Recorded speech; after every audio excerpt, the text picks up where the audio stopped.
mana itu bisa terjadi bahwa ada suatu pertobatan di dalam pemahaman Islam. Oke, kita buka hadis ya dulu ya. Nanti saya buka ke Quran juga. Tapi saya mulai dulu dari hadis. Saya mau lihat kawan-kawan jawabnya seperti apa. Harusnya kamu menjelaskan dari keimananmu dulu. Itu kan dari pihak Muslim sudah menjelaskan tentang Oh iya. yang sudah mati. Kamu jelaskan dulu, baru kamu menjelaskan secara keislaman begitu. Oke, jadi lebih afdol begitu, Her. Oke, jadi sebenarnya tadi sudah saya jelaskan ya, bahwa di dalam kekristenan tidak ada pertobatan di dalam kematian. Karena pertobatan itu ya didapat ketika manusia hidup. Oke, saya bawa data ya, Alkitab ya. Nah, seperti apa di dalam Yeremia ya, saya buka Yeremia bentar ya. Yeremia 3 ayat 14. Oke. Nah, di sini kembali bunyinya, kembalilah hai anak-anak yang murtad, demikianlah firman Hashem, karena aku telah menjadi tuan atas kamu, aku akan mengambil kamu seorang dari setiap kota dan 2 orang dari setiap keluarga, dan akan membawa kamu ke Sion. Lalu Yeremia tadi ya 17 yang saya buka tadi. Jadi standar penghakiman Tuhan itu ketika manusia hidup ya.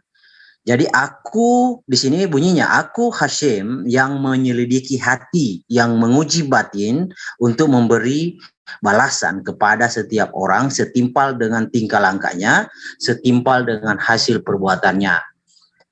Lalu kita buka lagi di dalam Kisah Para Rasul bahwa pertobatan itu hanya bisa dijalani oleh manusia ketika dia hidup. Nah, seperti itu. Itu dari kekristenan ya. Lalu tadi saya bertanya kepada kawan-kawan, dikatakan bahwa di Islam itu sama ya, tidak ada, tetapi ada sesuatu hal. Tapi mungkin kita lihat data seperti apa yang terjadi. Oke.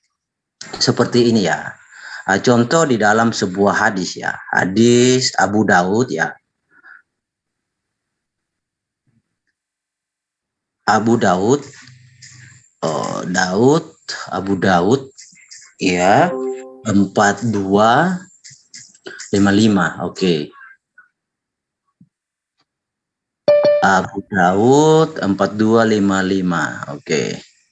Nah, di sini ada cerita suatu hadis yang menarasikan bahwa ada 2 orang. 2 orang ini ya. 2 orang ini laki-laki ya, yang seorang itu pendosa, yang seorang itu sekelas ustadz ya, taat beribadah dan mengajar. Nah, nanti kawan-kawan bisa buka. Di sini endingnya si yang penjahat ini tidak pernah berbuat baik, artinya semasa hidupnya dia mati dalam keadaan berdosa. Tetapi ketika bertemu dengan Allah, dia langsung diampuni. Ini diampuni, pergi dan masuk ke dalam surga. Jadi dia menyadari bahwa Allah itu maha kuasa. Ini narasinya ya, mencabut nyawa keduanya sehingga keduanya berkumpul di sisi Rob semesta alam. Allah kemudian bertanya kepada ahli ibadah, apakah kamu lebih tahu dariku atau apakah kamu mampu melakukan apa yang ada dalam kekuasaanku? Allah lalu berkata kepada pelaku dosa, pergi dan masuklah kamu. Nah, ini yang sekelas ustadz ini dikatakan pergi dan masuklah kamu. Maaf, itu ku koreksi ya. Taat beribadah bukan berartinya ustadz ya. Itu nggak boleh begitu. Oke. Taat ibadah ya taat ibadah. Orang yang taat beribadah ini langsung pergi dan masuklah kamu, bukan orang yang taat beribadah, tapi orang yang pelaku dosa ini ya.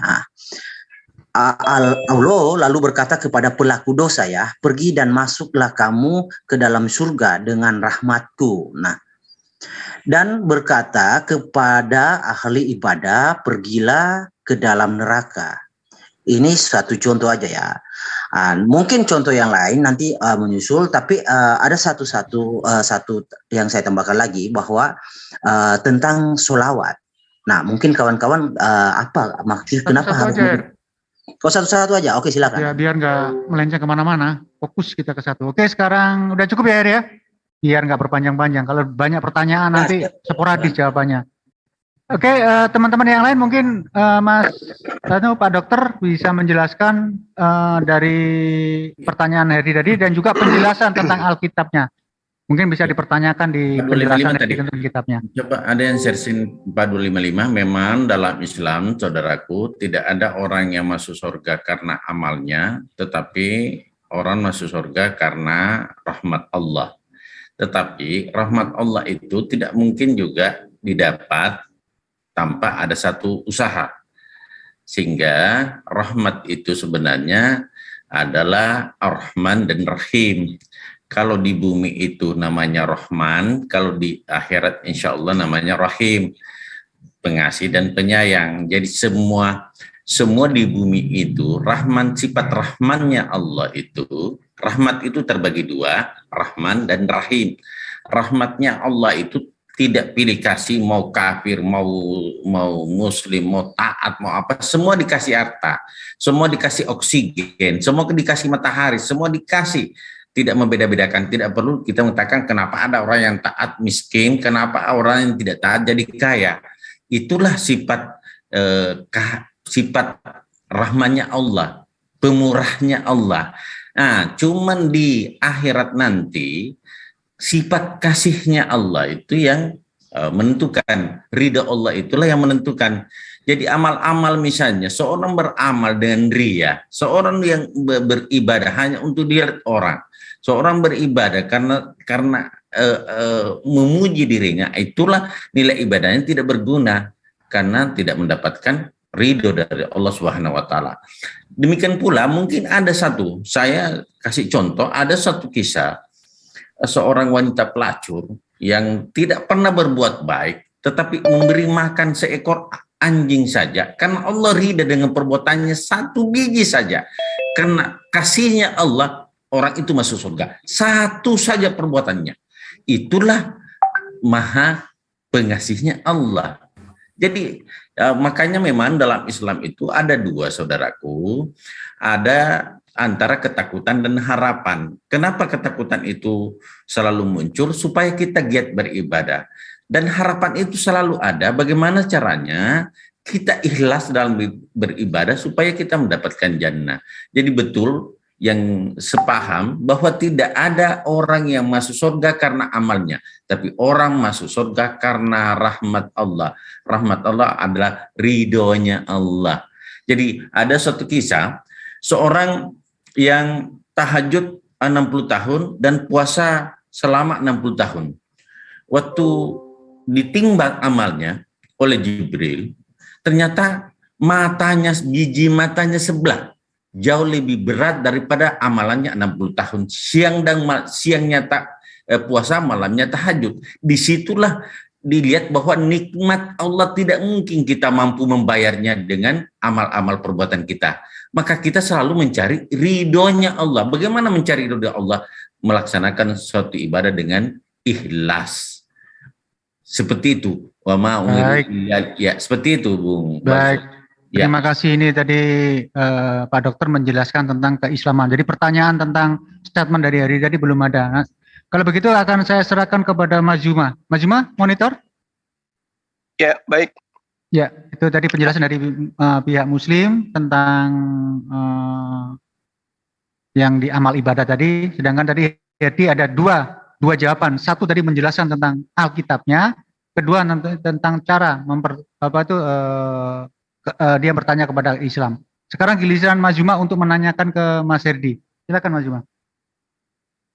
Iya, baik. Bang Herdi dengan siapa, Bang? Sendiri? Sendiri aja, nggak apa-apa bro, nggak apa-apa, yang penting nggak apa-apa, lanjut aja, nggak apa-apa. Tadi gini Pak Jul, kan Bang Juma lagi makan, digantiin sementara ya, sekarang Bang sementara Juma aja. Nggak apa-apa kan, dah? Nggak apa-apa. Nggak apa-apa, saya yang handle Mas. Baik. Lanjut. Oke, saya tanggapi dulu terkait dengan Bang, hadits yang dibawa tadi ya sempat saya dengarkan gitu ya. Jadi inilah fungsinya Islam itu harus berserah diri kepada Allah. Nggak boleh kemudian umat Islam itu menyatakan sesuatu melebihi dari kapasitas Tuhan. Ketika dikatakan bahwa orang yang rajin ibadah itu oleh Allah dimasukkan ke dalam neraka, itu disebabkan karena orang ini melampaui kapasitasnya dia. Dia mengatakan, demi Allah, sungguh Allah tidak akan mengampunimu, tidak akan memasukkanmu ke dalam surga. Padahal sifat Allah itu tidak kayak begitu. Jadi orang yang rajin ibadah ini melebihi daripada kapasitasnya sebagai manusia. Dia menentukan apa yang kemudian menjadi keinginan Allah terhadap manusia. Allah Subhanahu wa Ta'ala memberikan pengampunan kepada siapapun. Ya. Dia menerangkan di dalam Al-Quran, Bismillahirrahmanirrahim, ma yawaddul ladina kafaru min ahlil kitabi walal musyrikina ayyunazzala alaikum min khairim min rabbikum. Wallahu, itu kata Allah, wallahu, dan dia bersumpah. Artinya bahwa ketika dikatakan oleh Allah, orang-orang kafir dan ahli kitab dan orang-orang musyrik tidak menginginkan diturunkannya kepada suatu kebaikan dari Tuhanmu, tetapi secara khusus Allah memberikan rahmat kepada orang yang Dia kehendaki. Jadi tidak boleh kemudian orang itu mengatakan bahwa demi Allah kamu tidak akan diselamatkan, demi Allah engkau tidak akan masuk ke dalam surga oleh karena dosanya. Padahal Allah mengatakan bahwa Rabbukum a'lamu bima fi nufsikum in takunu salihina fa innahu kana lil awwabina ghafura. Tuhanmu lebih mengetahui apa yang ada di dalam hatimu. Jika kamu orang yang baik, maka sungguh Dia Maha Pengampun kepada orang yang bertobat. Jadi tidak boleh kemudian ada pelaku dosa, lantas kemudian sekonyong-konyong orang itu mengatakan, demi Allah, kamu itu akan menjadi ahli neraka. Tak bisa kayak begitu. Karena kenapa? Akhir daripada kehidupan seseorang itu tidak ada yang mengetahui. Bisa jadi hari ini beliau itu ahli ibadah, bisa jadi di akhir hidupnya dia menjadi ahli maksiat. Begitu juga sebaliknya. Oleh karena itulah kemudian benar apa yang diterangkan oleh kanda saya tadi, Pak Dokter, bahwa rahmat itu menjadi syarat kemudian orang ini masuk ke dalam jannah. Nah, apa rahmat ini? Rahmat ini adalah Islam. Jadi rahmat itu adalah kelembutan. Bagaimana orang itu lembut hatinya menerima kebenaran. Nah, inilah yang dikatakan oleh Allah bahwa yudkhilu may yasha fi rahmati waz-zalimina a'adda lahum 'azaban alima. Jadi Allah itu kemudian memasukkan siapapun yang dikehendaki ke dalam rahmatnya, ke dalam surga. Jadi rahmat ini adalah surga, dan rahmat ini juga bisa dikatakan sebagai ajaran Islam. Itu diterangkan di dalam surah Al-Baqarah ayat 105. Ma yawaddul ladina kafaru min ahlil kitabi wal musyrikin ayunazzal alaikum min khairim min rabbikum. Ini yang saya bacakan tadi. Artinya bahwa ketika seseorang itu melembutkan hatinya untuk menerima pengajaran Allah yang diajarkan melalui perantaraan para nabi, maka mereka ini adalah orang muslim. Nah, syarat untuk mendapatkan rahmat itu wajib hukumnya muslim. Apa muslim itu? Berserah diri kepada Allah. Jadi kalau ada orang rajin bersedekah, rajin nyumbang, rajin bantu orang lain, tapi dia bukan muslim, maka ibadahnya tertolak. Jadi syaratnya kemudian untuk mendapatkan surga itu adalah harus muslim. Dia harus masuk ke dalam rahmat Allah, yaitu dia harus masuk ke dalam pengajaran yang diajarkan oleh Allah kepada para nabi. Nah, saya kira begitu. Lalu kemudian yang ingin saya tanyakan kepada sahabat saya, sahabat saya Bang Herdi, mungkin pertanyaan saya nggak sinkron dengan materi karena saya nggak ikuti dari awal, tapi ada hal yang membuat saya penasaran selama ini. Jadi kalau misalnya di dalam pengajaran Perjanjian Baru, khususnya tokoh-tokoh daripada penulis kitab Perjanjian Baru itu memberikan doktrin dan dogma kepada orang Kristen, bahwa siapa yang berkata dengan mulutnya bahwa Yesus itu adalah Tuhan, maka ia akan diselamatkan. Nah, kalau itu betul, kenapa kemudian Yesus mengajarkan kepada pengikutnya untuk bertaubat dan hidup berlaku seperti anak kecil? Kalau misalnya menerima Yesus, kuncinya sudah diselamatkan, lalu buat apa Yesus siang malam mengajarkan pengikutnya Bani Israel untuk kemudian bertaubat. Dia tidak pernah mengatakan, terimalah aku sebagai Tuhan yang datang dalam rupa manusia, mati di salib, kemudian bangkit untuk menebus dosa kalian. Tapi dia katakan, bertaubatlah, kerajaan Tuhan sudah semakin dekat. Ini saya ingin tahu dari Bang Herdi, kenapa Yesus masih memerintahkan orang-orang pengikutnya untuk bertaubat? Kalau memang mengimani Yesus sebagai Tuhan adalah kunci keselamatan. Silakan. Baik, terima kasih Mas Bima. Silakan Herdi. Oke. Saya menjawab atau gimana ini? Atau ya, mengalir aja. Udah tadi kamu bertanya sudah dijelaskan. Ya, kamu bertanya tadi sudah dijelaskan. Sekarang giliran Mas Bima bertanya. Kamu jelaskan, terus kamu giliran nanti bertanya. Oke. Jadi begini, yang dimaksud bertobat oleh Yesus, ya, bertobat dalam hal menerima Dia, percaya Dia sebagai juru selamat, dan mengamalkan kasih dalam kehidupan sehari-hari. Kasih terhadap sesama, tidak memandang bulu. Itu yang dimaksud oleh Yesus bertobat. Artinya jangan melakukan kejahatan, ya. Seperti itu yang dimaksud oleh Yesus. Jadi sesimpel itu, bro. Jadi bertobat yang dimaksud oleh Yesus, percaya kepadanya sebagai juru selamat, sebagai penembus. Saya pakai data ya, kita biar tidak terkesan asumsi. Matius ya, bukan Matius, Yohanes 6 ayat 40. Oke. Sebab inilah kehendak Bapakku, yaitu supaya setiap orang yang melihat Anak dan yang percaya kepadanya beroleh hidup yang kekal, dan supaya aku membangkitkannya pada akhir zaman. Ini. Lalu yang berikutnya adalah mengasihi, karena segala hukum Tuhan, jadi orang bisa selamat itu karena taat kepada Tuhan. Nah, taat kepada Tuhan yaitu dengan hukumnya. Apa hukumnya? Hukum Torah itu sudah dimeteraikan oleh Yesus. Dan dimeteraikan di dalam hukum kasih, yaitu saling mengasihi, tidak boleh pandang bulu. Itu yang dimaksud oleh Yesus. Tetapi yang menjadi poin di sini adalah Yesus sebagai sang juru selamat dan mengamalkan kasih selanjutnya. Seperti itu, bro. Jadi soal yang tadi ya, bro. Dalam hadis tersebut, ya kita kembali ke hadis. Hadis tersebut kan mengatakan begini, orang tersebut. Tampilkan hadisnya, Her, biar gak dikatakan asumsi kamu. Oh ya, siap. Aman Pak Suha. Ya, hadis ini kan orang tersebut ini yang dikisahkan di sini tidak pernah bertobat semasa hidupnya. Semasa dia hidup tidak bertobat, artinya pelaku dosa sampai dia mati, ya kan? Nah, bagaimana ceritanya? Kalau tidak ada pertobatan di dalam Islam, bagaimana ceritanya dia bisa selamat? Sedangkan orang ini tidak pernah bertobat semasa hidup. Atau mungkin saya bawakan lagi yang satu ya. Biar ini hadis yang sama juga menguatkan argumen saya. Hadis Sahih Muslim ya. Muslim 49. Oke. Muslim oke. Di sini, nah ini narasi yang sama ya. Dahulu ada seorang laki-laki yang tidak pernah, ingat, di sini yang tidak pernah berbuat baik. Artinya semasa hidup dia berbuat dosa, berbuat buruk. Tidak berbuat baik sama sekali. Lalu ia berpesan kepada istri dan keluarganya, wahai keluarga, apabila aku meninggal dunia, maka bakarlah mayatku. Setelah itu buanglah sebagian tubuhku di daratan dan sebagian lagi di lautan.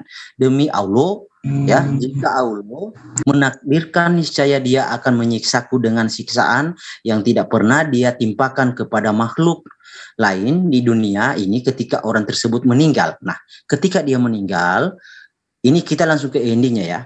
Nah, akhirnya Allah pun mengampuninya. Ya. Jadi ini ada dua kesan di sini. Dia bertobat di dalam kematian atau Allah melegalkan dosa masuk surga tanpa bertobat. Itu dua pesan di situ. Nanti kawan-kawan bisa jelaskan secara rinci Karena ini berhubungan dengan sholawat kalian juga, kawan-kawan. Karena begini, sampai hari ini, sampai detik ini, bunyi sholawatnya kan seperti ini. Ya Allah, berikanlah keselamatan bagi junjungan kami dan keluarganya. Artinya, kawan-kawan secara tidak langsung mendoakan orang yang sudah mati. Nah, kalau memang tidak ada pertobatan di dalam kematian, ngapain lagi? Deh, kalau lari ke sholawat itu melebar lagi. Udah fokus ke sini aja. Sesuai topik, bro. Itu melebar. Kalau nanti melebar jawabannya. Konsentrasi ke sini aja ya. Kalau itu menurut saya melebar nanti. Saya hanya membanding satu-satu aja dulu. Oke. Gini, fokus saya kan hanya ke hadis yang kamu tampilkan ini ya. Oke, tenang. Jadi topik kita, apakah di dalam di dalam kematian ada pertobatan? Nah, dari pihak kekristenan saya sudah menjelaskan bahwa tidak ada pertobatan di dalam kematian. Jadi Tuhan mengadili manusia, ya, tolak ukur manusia ditentukan selamat dan tidak itu ketika dia hidup, dan itu saya sudah bawa ayatnya, beberapa ayat dan menjelaskan itu. Nah, saya ingin tanya, di dalam Islam ini seperti apa? Apakah pertobatan itu diridhoi ketika hidup? Karena berhubung topik kita ini adalah apakah ada pertobatan dalam kematian, apakah di Islam ada seperti itu? Karena mengingat ada 2 data yang saya bawa, orang yang semasa hidup tidak pernah bertobat, lalu dia masuk surga. Nah, ini kan ada 2 indikasi, dia bertobat di dalam kematian atau Allah memasukkannya tanpa bertobat. Gitu, silakan. Oke, terima kasih Mas Herdi. Untuk selanjutnya, silakan Mas Juma untuk menjawab sekaligus bertanya ke Herdi. Silakan. Iya, sebenarnya ini sudah terjawab tadi ya. Di dalam Al-Quran diterangkan dalam surah Al-Isra ayat 25. Bismillahirrahmanirrahim. Rabbukum a'lamu bima fi nufusikum in takunu salihina fa innahu kana lil awwabina ghafura. Di situ Allah mengatakan, Allah Maha Pengampun kepada orang yang bertaubat. Jadi di sini ada kata maha. Jadi Allah itu sungguh-sungguh mengampuni orang yang bertaubat. Artinya, kalau kemudian ada orang yang tidak bertaubat, tetapi di dalam hatinya ada iman kepada Allah, itu yang menjadi kaidah umat Islam, bahwa orang ini berhak kemudian sesuai dengan janji Allah untuk menempati jannah. Di dalam surah Maryam ayat 72 itu jelas di situ diterangkan. Nah, artinya bahwa ketika Anda bertanya, apakah orang ini bertaubat, padahal di situ tidak dituliskan bertaubat, hadits ini tidak sedang menjelaskan alur kehidupan yang diceritakan. Poin yang ingin disampaikan oleh hadits ini adalah apa yang kemudian termaktub di dalam Al-Quran, innallaha la yaghfiru ayyushrika bihi wa yaghfiru ma duna dzalika liman yasha wa may yusyrik billah faqad iftara itsman azima. Sesungguhnya Allah tidak akan mengampuni dosa karena syirik, mempersekutukannya dengan makhluk. Ya.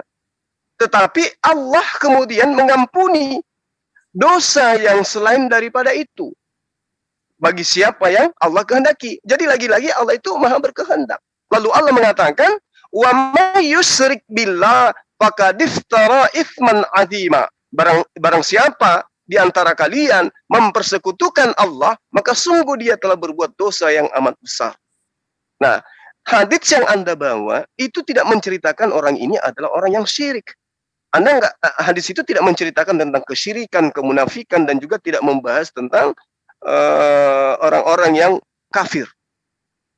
Tetapi secara garis besar diceritakan orang yang tidak kemudian melakukan amalan kebajikan, tetapi juga tidak pernah melakukan amalan kesyirikan. Saya kira Anda sudah paham di situ. Karena hadis ini tidak menceritakan alur kehidupan yang diceritakan. Bahwa pada saat ini dia tidak melakukan amalan, sebelum dia meninggal dia tidak melakukan pertobatan. Itu nggak ada. Coba Anda cari di hadis itu. Ada nggak diterangkan bahwa orang ini tidak melakukan bertobat? Itu nggak ada. Jadi memahami hadis itu harus dulu memahami asbabul wurud, harus memahami juga ulumul hadits, baru kemudian bisa mengetahui apa yang terkandung dalam hadis ini sesungguhnya. Gitu Bang Herdi. Jadi terkait dengan apa yang Bang Hedi sampaikan tadi, kami punya panduan di dalam kehidupan kami sebagai Muslim. In takunu salihina fa innahu kana lil awwabina ghafura. Itu yang kami pahami di dalam kehidupan kami. Fa innahu ya, kana lil awwabina ghafura. Itu. Maka sungguh Allah Maha Pengampun kepada orang yang bertaubat. Gitu Bang. Meski di dalam hadisnya itu tidak dikatakan bahwa orang ini kemudian bertaubat. Sekira gitu. Nah, saya punya pertanyaan tadi belum dijawab ya Bang.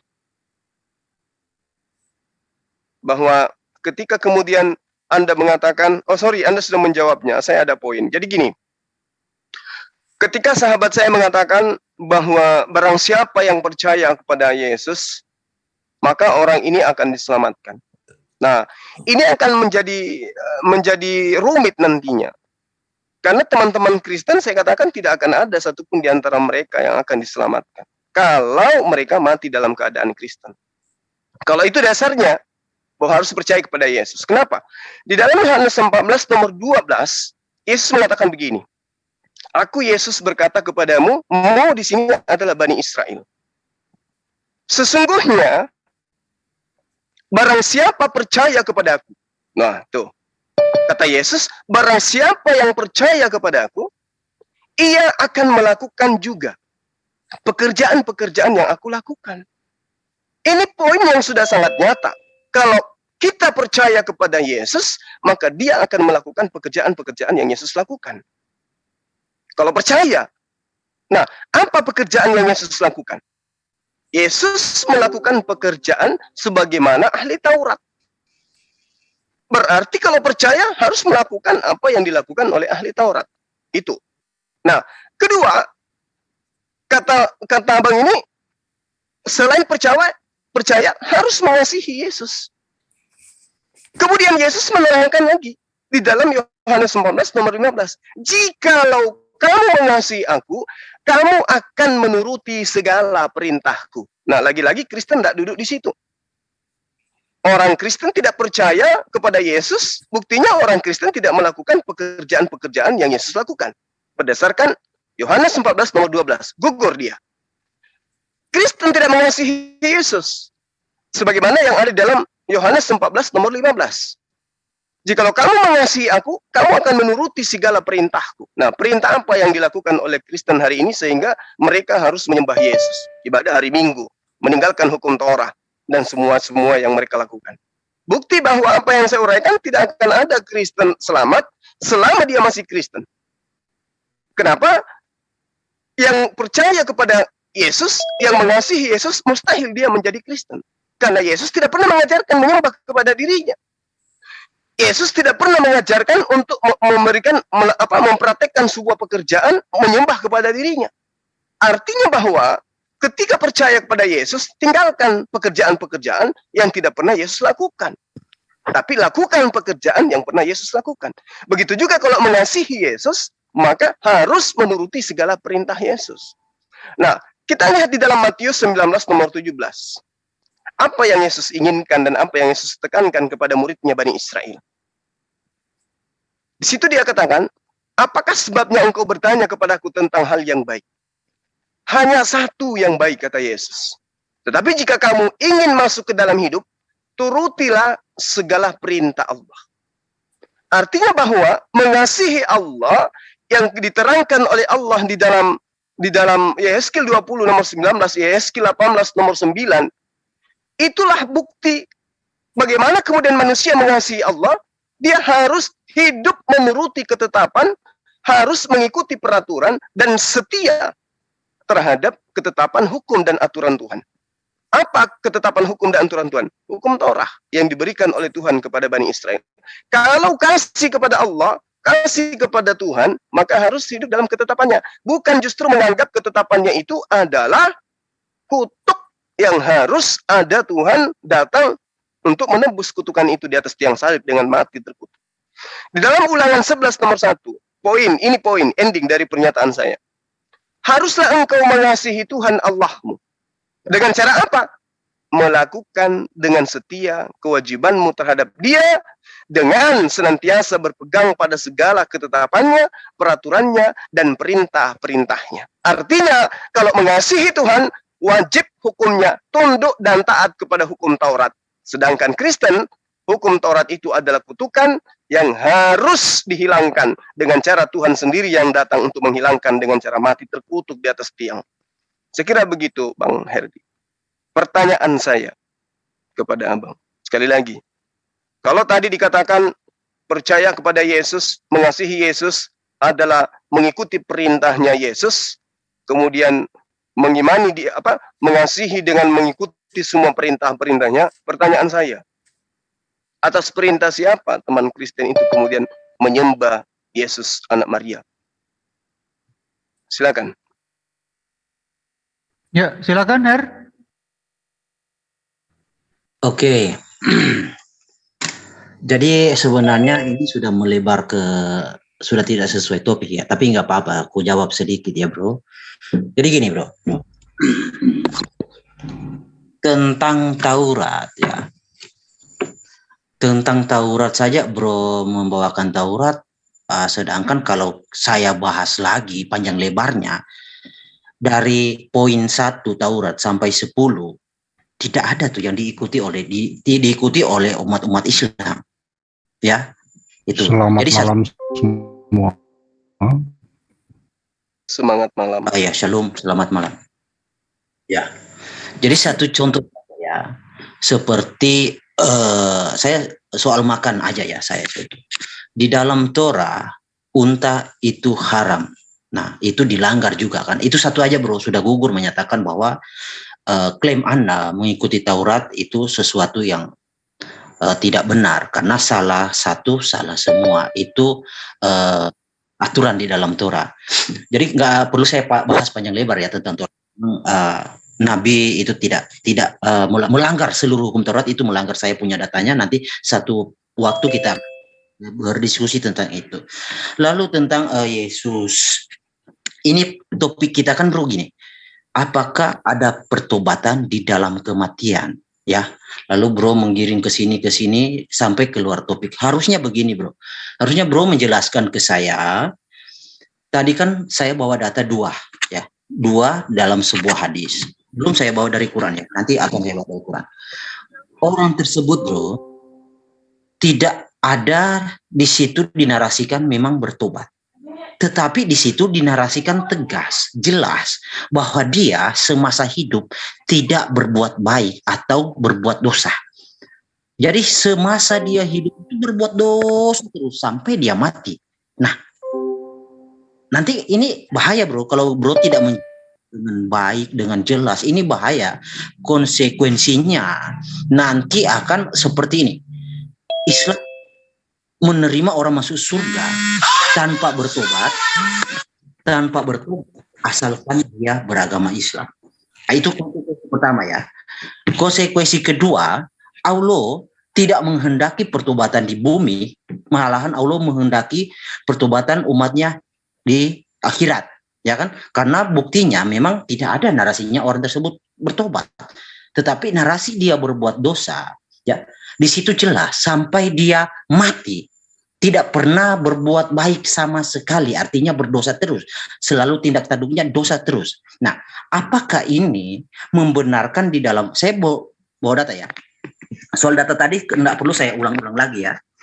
Apakah ini membenarkan suatu berita gembira yang dibawa oleh Jibril? Nah, seperti ini bro ya. Ingat topik kita adalah apakah di dalam kematian ada pertobatan. Itu topik kita ya bro. Nah seperti ini ya. Hadis Sahih Muslim.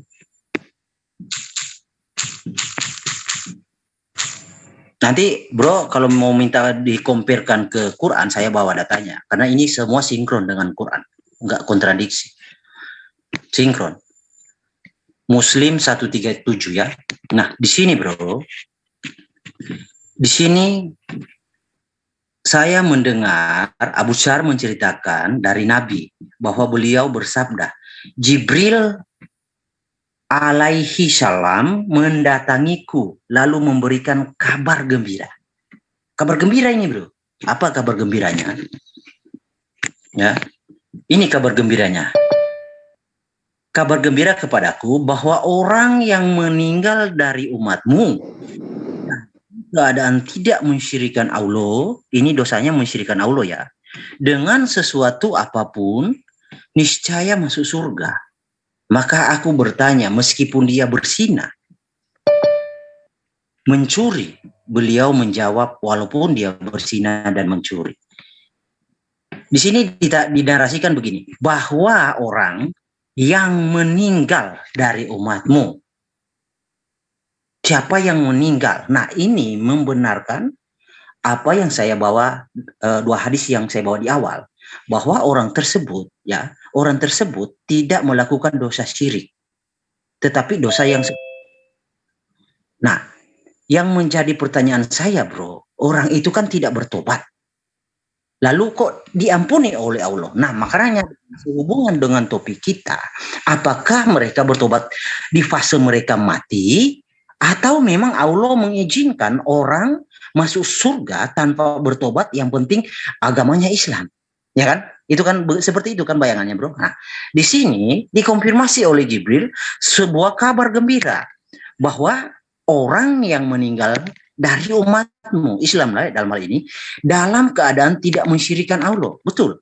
Dua hadis yang saya bawa tadi memang mereka tidak ada narasi mensyirikan Allah, tetapi dosa-dosa yang mereka lakukan, mungkin kita andaikan aja dosa mencuri, merampok, ya kan? Dan itu mereka lakukan semasa hidup sampai mereka mati. Jadi tidak ada pertobatan yang mereka lakukan. Sehubungan dengan topik kita, saya ingin tanya, di dalam Islam mengenal pengampunan, pertobatan di dalam kematian atau tidak? Karena ada orang yang berdosa, yang beragama Islam, ya, tanpa bertobat, itu diampuni oleh Allah. Itu yang menjadi pertanyaan saya. Nah, sehubungan dengan data-data ini, bro, di sini memang dibenarkan oleh Jibril. Mau keadaan seperti apapun, Muhammad kan menganalogikan, mengutip dua contoh ya. Contoh dosa apa? Berzina dan mencuri. Ya, jadi di sini dikatakan oleh Muhammad dan Jibril, berita gembira yang dibawa oleh Jibril disampaikan kepada Muhammad, orang yang meninggal dunia dari umatmu dalam keadaan tidak mensyirikan, ya, dengan sesuatu apapun, niscaya masuk surga. Meskipun dia mati dalam keadaan berzina atau mencuri. Sama seperti hadis yang di awal yang saya bawa, bro. Orang, mereka berdua itu semasa hidup tidak pernah bertobat. Ya kan? Kalau memang bro nggak yakin, kita buka lagi. Jadi mereka nggak pernah bertobat, tetapi masuk surga. Nah, saya pengen tanya, berarti ada fase pertobatan di dalam versi Islam. Kalau nggak ada pertobatan, artinya Allah menghalalkan orang yang masuk umat Islam masuk surga tanpa bertobat. Yang penting agamanya Islam. Karena sesuai surah 3 ayat 19, sesuai surah 3 ayat 85, sesuai surah 3 ayat 102. Jangan kamu mati dalam keadaan tidak Islam. Nah, ini bro yang kita diskusikan. Jangan melebar kemana-mana. Silakan. Iya, baik. Jadi gini, Bang Herdi. Ketika saudara saya membawa hadits, ya, di situ tidak diterangkan orang ini tidak bertobat menurut narasi yang kemudian Anda bangun. Tapi ada satu hal yang Anda sisipkan, ada satu kata yang Anda sisipkan di situ, mati dalam keadaan berzina. Padahal itu tidak ada. Hanya dikatakan meskipun dia berzina, meskipun dia pencuri. Meskipun dia pezina, meskipun dia pencuri. Nah, satu hal yang ingin saya katakan terkait dengan apa yang saudara bawa. Di dalam surah Maryam, ayat 70 diterangkan begini. Tsumma lanahnu a'lamu billadzina hum aula biha suliyya. Selanjutnya kami sungguh lebih mengetahui apa yang seharusnya dimasukkan ke dalam neraka. Wa in minkum illa wariduha kana 'ala rabbika hatman maqdiyya. Dan tidak ada seorang pun di antara kamu yang tidak mendatangi neraka. Hal itu bagi Tuhanmu adalah suatu ketetapan yang sudah ditetapkan. Ini berbicara tentang apa nih? Allah kemudian sebelum data nomor 71 ini diterangkan di dalam ayat 69 dan juga ayat 68.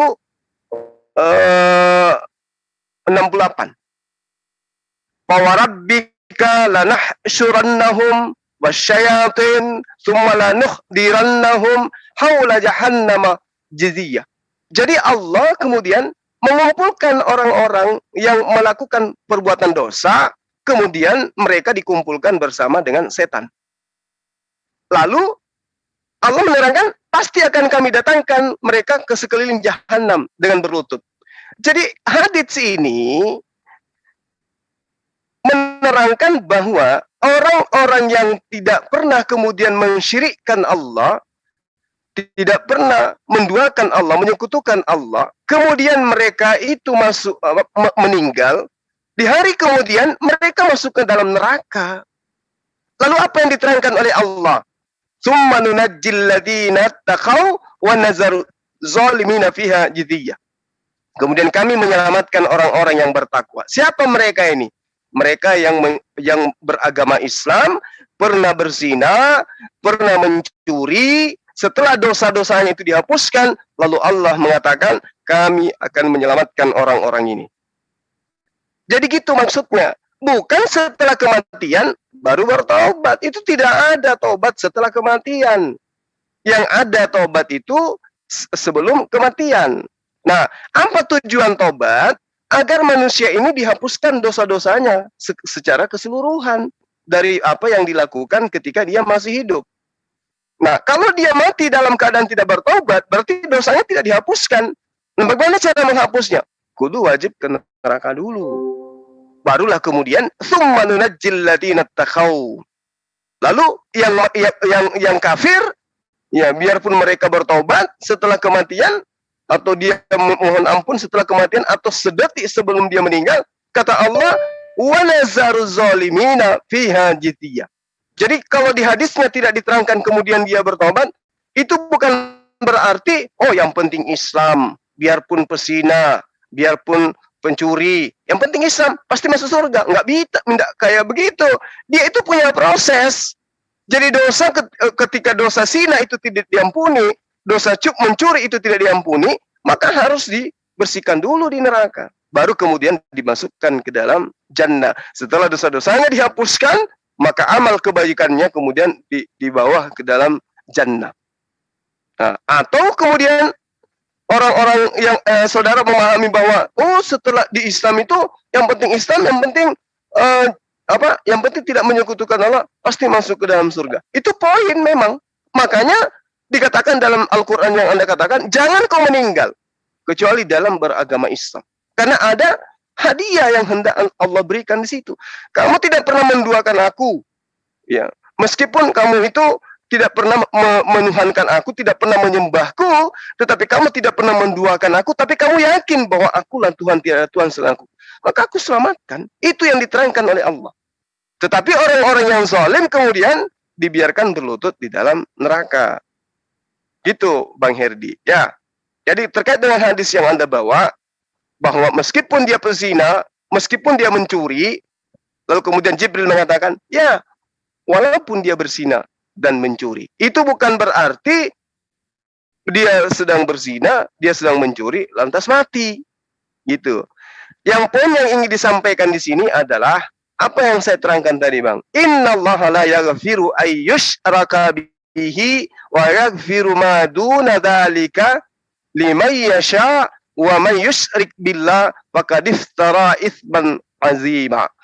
Sesungguhnya Allah tidak akan mengampuni dosa Bang Herdi ketika dia mati dalam keadaan kafir, dan Allah mengampuni dosa yang selain dosa kafir bagi siapa yang Allah kehendaki.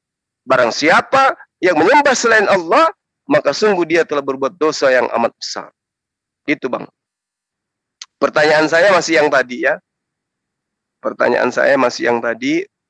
Tolong dijawab yang tadi itu. Karena itu penting. Meskipun misalnya bergeser dari tema, tapi itu penting, Bang. Yesus harus percaya kepada pekerjaannya. Lalu kemudian mengasihi, harus menuruti perintahnya.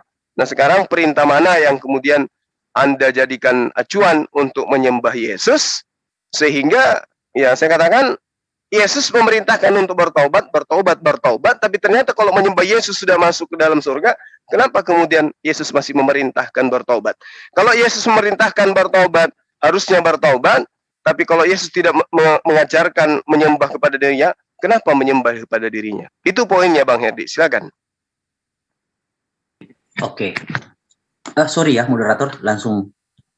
Pak Zul? Ya, langsung aja, Her. Oke. Kondusif ini. Ya, oke.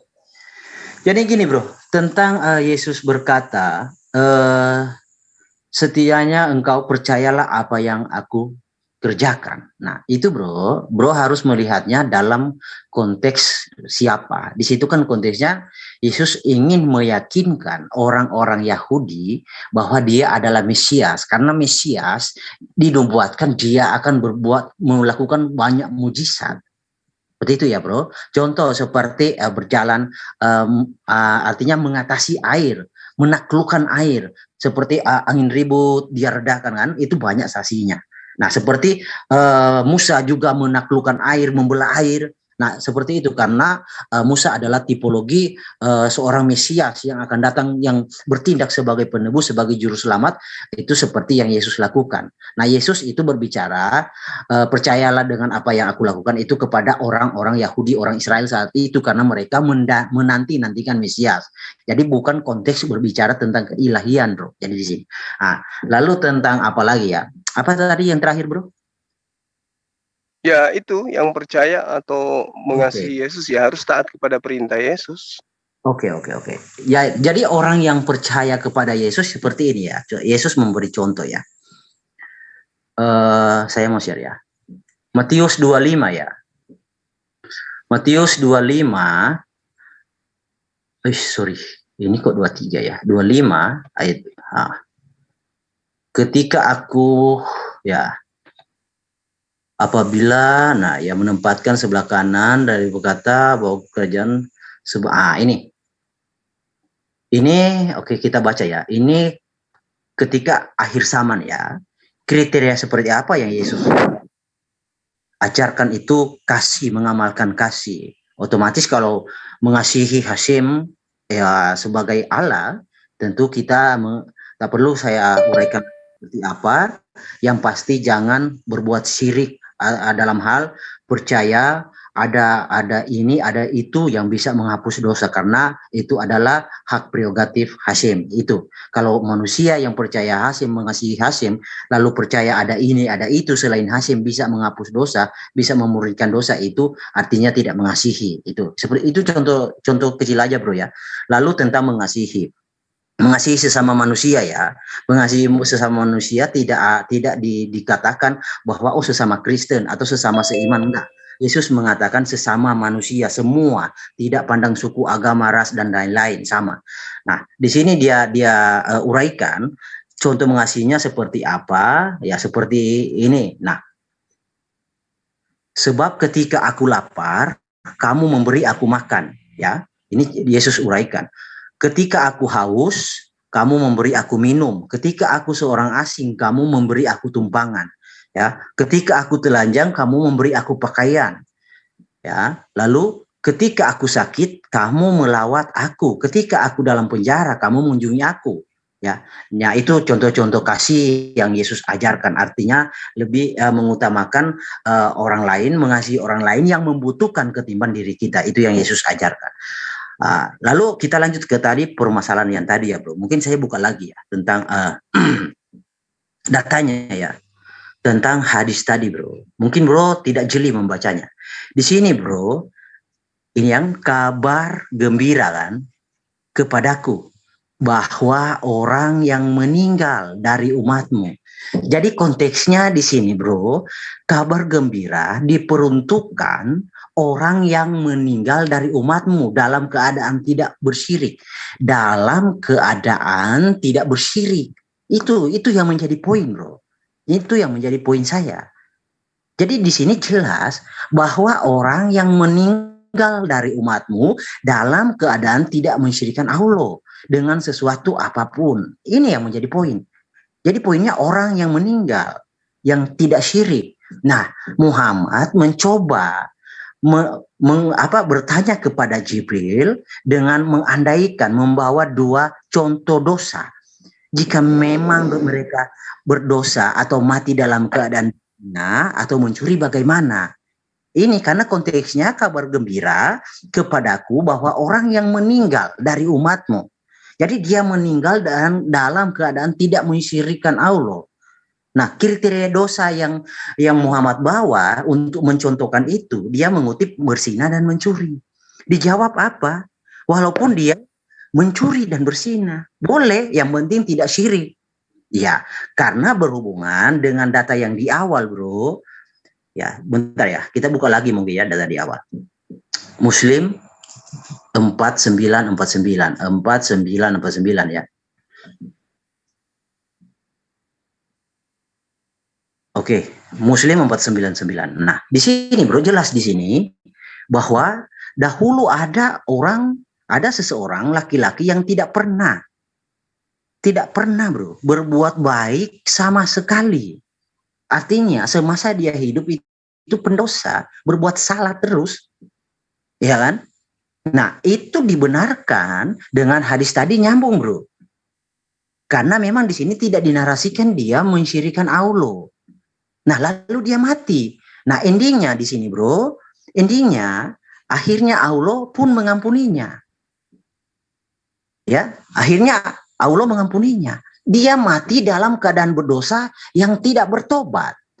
Nah, dengan topik kita malam ini, bro, saya ingin tanya, di Islam ada pertobatan di dalam kematian atau tidak? Ya kan? Karena di sini saya mendapati ada orang yang mati tanpa bertobat tetapi diampuni oleh Allah. Nah, saya kan bertanya ini, bro. Sebenarnya diampuninya, dia bertobat di dalam fase dia mati, atau Allah sengaja, atau Allah melegalkan dosa masuk surga. Mengingat dengan data-data Quran bahwa hanya agama Islam diridhoi di sisi Allah, lalu agama surat 3 ayat 85 Islam adalah agama untung, lalu surat 3 ayat 102 jangan mati dalam keadaan tidak Islam, ya. Dengan kata lain, kalau mati di Islam itu rugi, ya kan? Nah, lalu di dalam surah 68 ayat 35 Allah tidak akan memperlakukan umat Islam seperti orang kafir. Tadi bro mengatakan masuk ke neraka. Saya rasa itu sesuatu yang cepat ya bro. Kita coba buktikan ya.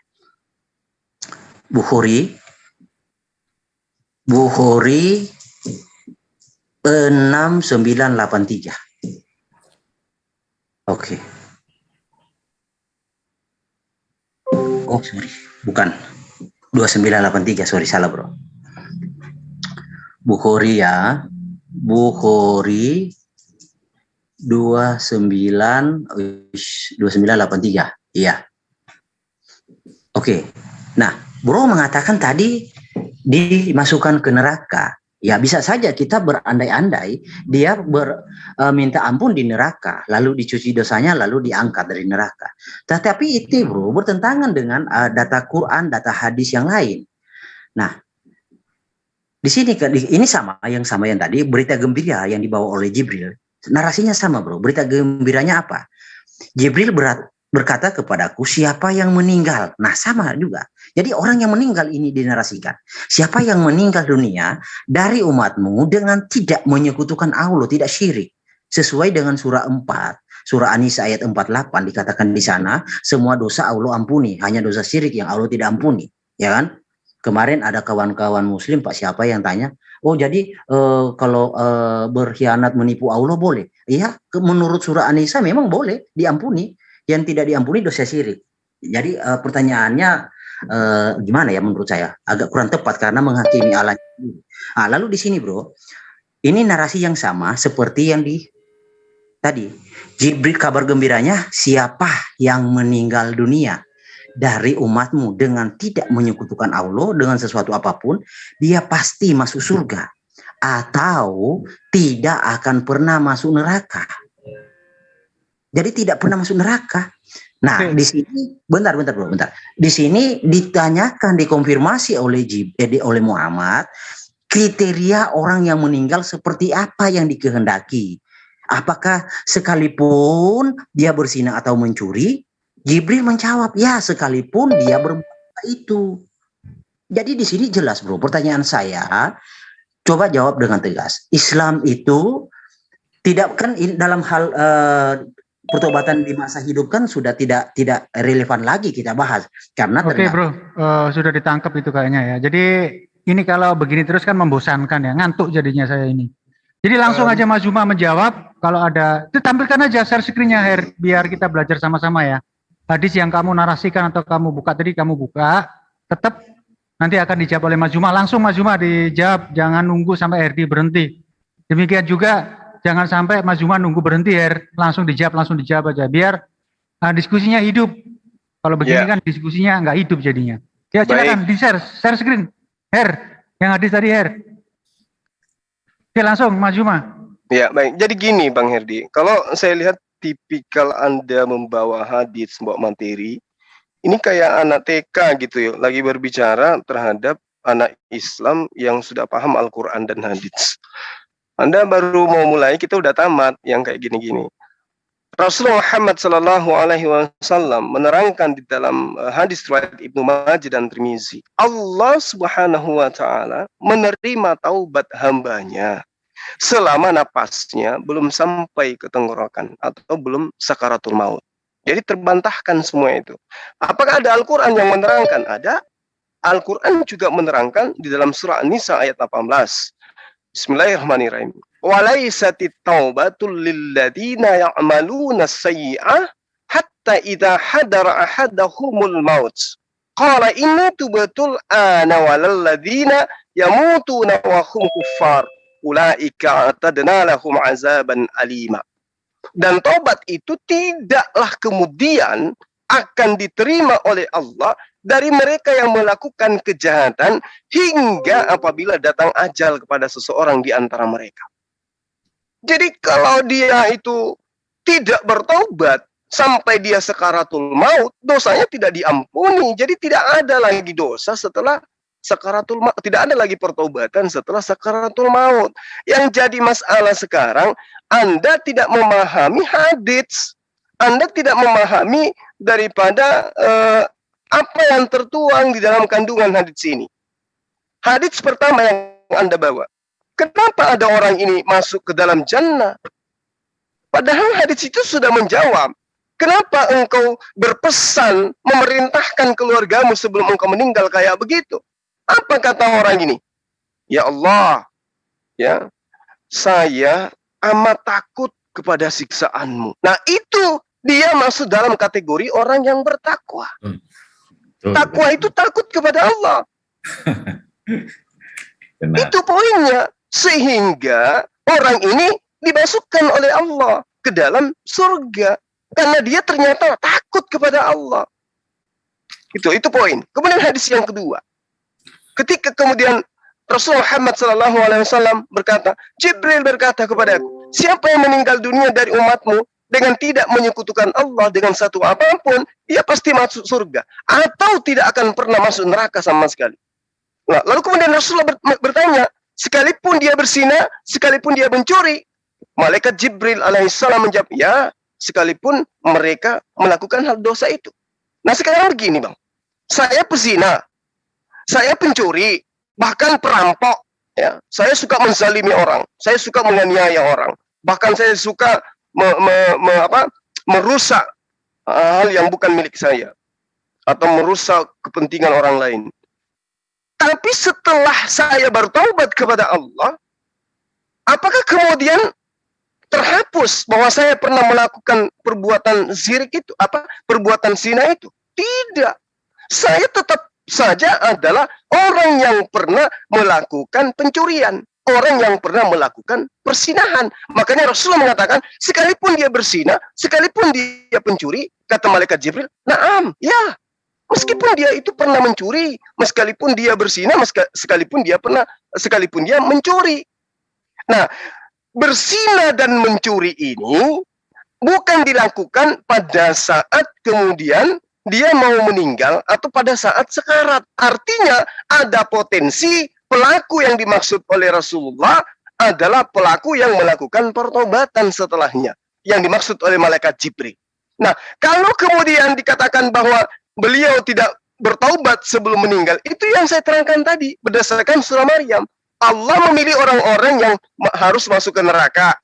Orang yang kemudian beriman, di dalamnya ada iman, maka dimasukkan ke dalam jannah setelahnya. Itu diterangkan dalam surah Maryam, ayat 71, ayat 72. Lalu kemudian ketika Anda memahami ayat ini, oh ternyata di Islam itu nggak apa-apa kita berzina, nggak apa-apa kita mencuri, yang penting kita Islam, mati pasti masuk surga. Bang, yang Bang Hedi harus pahami, siksaan yang paling ringan di neraka adalah apa yang dirasakan oleh pamannya baginda Rasulullah Muhammad SAW. Dia dipakaikan sendal, ketika dia menggunakan sendal itu, otaknya mendidih, Bang. Otak mendidih, itu siksaan yang paling ringan di neraka. Bayangkan itu. Jadi kalau ada orang Islam mengatakan, nggak apa-apa deh, saya mencuri, nggak apa-apa saya berzina, nggak apa-apa saya melakukan dosa, yang penting saya tidak menyembah selain daripada Allah. Yang penting saya di neraka dulu, setelah saya di neraka triliunan tahun, dalam hitungan manusia, lalu kemudian ke surga. Jangan dianggap itu sepele. Karena begitu Anda masuk ke dalam surga, tanda bahwa Anda pernah masuk ke neraka itu akan Anda bawa. Oh, ini pernah menjadi ahli neraka, ini pernah menjadi penghuni neraka. Itu ketahuan itu. Jadi orang yang punya malu tidak akan mau melakukan persinahan, tidak akan mau melakukan perbuatan dosa, hanya karena ada jaminan bahwa umat Islam itu pasti masuk ke dalam surga. Yang penting dia Islam, nggak bisa kayak begitu. Karena siksaan yang neraka yang paling ringan itu adalah pakai sendal, otak mendidih. Coba, bagaimana kehidupan abang kalau misalnya abang ini otaknya mendidih? Kira-kira bisa hidup tenang? Nggak bisa. Orang sakit gigi aja sedikit udah mau mati, apalagi otak mendidih. Mendidih otaknya loh, mendidih kayak air mendidih. Gimana minyak kelapa mendidih itu? Otak yang ada di dalam tempurung kelapa ini mendidih kayak gitu. Bisa rasakan nikmatnya siksanya seperti itu. Kalau dianggap ini siksaan paling ringan. Jadi jangan pernah bermimpi, oh Islam, yang penting kita Islam. Masuk neraka, tapi akan masuk dalam surga. Enggak kayak begitu dalam konsep Islam. Jadi jelas, apa yang kemudian sahabat saya pertanyakan, dijawab langsung oleh Allah melalui Al-Quran. Walaisatit taubatu lilladzina ya'maluna sayyi'ah. Tidak ada kemudian pertobatan setelah kematian itu datang menjemput. Lalu hadis Rasulullah, Allah menerima taubat hambanya selama napasnya belum sampai ke tenggorokan atau sakaratul maut. Jadi setelah sakarat, setelah meninggal, tidak ada lagi pertobatan. Gitu Bang. Itu poin. Nah, pertanyaan saya yang tadi, atau saya rubah pertanyaannya, kalau mengimani Yesus itu sebagai Tuhan, kemudian ada orang-orang yang kemudian melakukan dosa dan seterusnya. Misalnya saya Kristen, berzina, mencuri, dan seterusnya. Tapi saya mengimani Yesus sebagai Tuhan. Di dalam pengajaran Paulus, Roma 10 nomor 9, kalau kau berkata dengan mulutmu, ya, dan apa yang dikatakan oleh mulutmu itu, diimani sepenuh hati bahwa Yesus itu adalah Tuhan, maka engkau akan diselamatkan. Pertanyaan saya berkata Yesus itu adalah Tuhan. Tapi saya pelaku dosa, berzina, mencuri, dan seterusnya. Apakah saya diselamatkan? Bang Herdi. Kalau Anda mengatakan diselamatkan, enak dong jadi Kristen. Yang penting mengatakan Yesus adalah Tuhan, melakukan zina dan seterusnya, diselamatkan. Coba Anda urai. Kalau Anda mengatakan tidak, maka coba Anda urai. Seperti apa Anda kemudian menanggapi pertanyaan saya? Di dalam Roma 10 nomor 9. Silakan. Ya, langsung ditangkal aja, Her. Jadi tidak berlama-lama begitu, karena tidak pakai timer. Demikian juga Mas Juma, kalau ada kiranya jawabannya kurang memuaskan, langsung diserobot gitu aja, nggak apa-apa. Kondusif di sini. Nggak elo kalau diskusi kayak nggak apa-apa, nanti aku yang mengatur. Aduh. Lanjut. Roma 10 ayat berapa, Bro? Roma 10 nomor 9. Ayat 9. Oke. Sebab jika kamu mengaku dengan mulutmu bahwa Yesus adalah Tuhan dan percaya dalam hatimu bahwa Allah telah membangkitkan Dia dari antara orang mati, maka kamu akan diselamatkan. Kenapa dengan ini, Bro? Ya, yang saya tanya, orang Kristen kalau dengan poin ini, apalagi ditambah nomor 10 ya, di situ diterangkan bahwa karena dengan hati orang percaya dan dibenarkan, dan dengan mulut orang mengaku dan diselamatkan. Jadi kalau mulut sudah mengaku, pasti akan diselamatkan. Nah, bagaimana dengan orang Kristen yang berzina, membunuh, ya, dan seterusnya, tapi mulutnya mengaku Yesus itu adalah Tuhan dan bangkit di antara orang mati di hari ketiga, dia akan diselamatkan. Itu gimana ceritanya? Silakan. Jadi orang yang percaya Yesus dengan mulutnya, ya, dengan mulutnya, dan percaya dalam hatinya, ya, dalam hatinya, tentu dia tidak akan melakukan apa yang Yesus larang, apa yang bertentangan dengan Yesus katakan. Tentu kalau dia percaya dengan ini, makanya ditulis percaya dalam hati. Jadi kalau dengan hati, bro, itu otomatis dengan tindakan tergambar. Beda hanya karena dengan mulut. Jadi bisa saja orang mulutnya begini A, tapi hatinya lain. Tetapi ini mulut dengan hati. Jadi ini mulut dengan hati adalah beriman dan bertindak. Jadi iman dan perbuatan itu sinkron. Itu maksudnya, bro. Paham ya? Nah, lalu ini Bang Herdi, sorry Bang Herdi. Di sini data loh yang saya sajikan ya. Ini data, ini dalil. Dan dengan mulut orang mengaku, kalau ngaku kan pakai mulut, dan ini diterangkan. Dengan mulut orang mengaku dan diselamatkan. Jadi kalau mengaku dengan mulut bahwa Yesus itu adalah Tuhan, dan Yesus itu dibangkitkan di antara orang mati, maka kamu akan diselamatkan. Sebab jika kamu mengaku dengan mulut, ya, dengan mulutmu bahwa Yesus adalah Tuhan dan percaya dalam hatimu, percaya dalam hatimu Yesus adalah Tuhan, ya, artinya orang tersebut itu sesuai dengan hatinya sudah menerima Yesus. Nah, tentu kalau orang dengan hati menerima Yesus, tentu dia tidak akan melakukan apa yang berseberangan dengan Yesus. Itu maksudnya. Oh, jangan kayak begitu, Bang. Jangan Anda melampaui batas Tuhan. Kenapa? Banyak kita melihat semua orang Kristen itu, saya katakan, semua orang Kristen mengaku dengan mulutnya, percaya dengan hatinya, Yesus itu Tuhan dan dibangkitkan, karena itu adalah konsep Kristen. Nah, jadi Kristen orang kalau tidak mengakui Yesus itu Tuhan dan Yesus bangkit di antara orang mati, tidak jadi Kristen orang. Semua orang Kristen itu mengaku dengan mulutnya dan percaya dalam hatinya bahwa Yesus itu adalah Tuhan dan Yesus adalah orang yang mati dan bangkit pada hari ketiga. Semua orang Kristen. Nah, mereka juga melakukan persinahan, pencabulan, pembunuhan, dan seterusnya. Poinnya kemudian, di situ dikatakan diselamatkan. Bagaimana kedudukannya orang-orang pelaku-pelaku ini? Oke, boleh kita gantian, bro. Saya tidak kurang respect dengan diskusi tumpang tindih. Boleh ya? Ya, silakan. Sesuai dengan arahan saya kira nggak tumpang tindih nih ya. Kita tamu di sini. Tidak tumpang tindih saya kira itu. Jadi menyerobot boleh kalau kiranya tadi penjelasannya kurang memuaskan. Jadi jangan berlama-lama begitu. Iya, menjelaskan. Biar hidup, diskusinya hidup, karena di semua menara siar ini mengatakan membosankan begitu loh. Poinnya nggak dapat di sini. Seperti orang pidato jadinya. Membosankan, kita kan bawa data Pak, kecuali asumsi itu membosankan. Iya, datanya nanti kan langsung bisa disanggah. Demikian juga kalau Mas Juma bawa data, kamu sanggah, begitu kan lebih hidup lagi. Kalau disanggah, tidak selesai pemaparan itu tidak elok. Jadi ya, nanti aku yang moderatori, kiranya belum selesai, nanti aku yang mengawal. Itu belum selesai. Ada namanya TikTok, Bang. Ya, tadi kan sudah sesi di mana kita saling memberi ruang. Nah, sekarang saatnya kita saling memberi sanggahan gitu. Oke, dilanjut langsung. Kalau memang nggak bisa gantian, saya izin. Saya kurang respect dengan diskusi begini, Pak Sur. Maaf ya. Saya kira ini lebih bermanfaat ya, Her ya.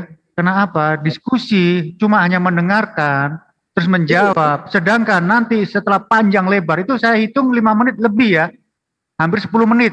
Herdi menjelaskan, Mas Juma menjelaskan, hampir 10 menit berlalu.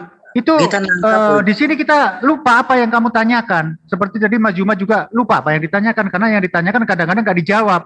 Demikian juga menurut Mas Herdi, yang ditanyakan Herdi, menurut Mas Herdi nggak dijawab oleh Mas Juma. Bisa gitu kan? Jadi saling mengeklaim gitu loh.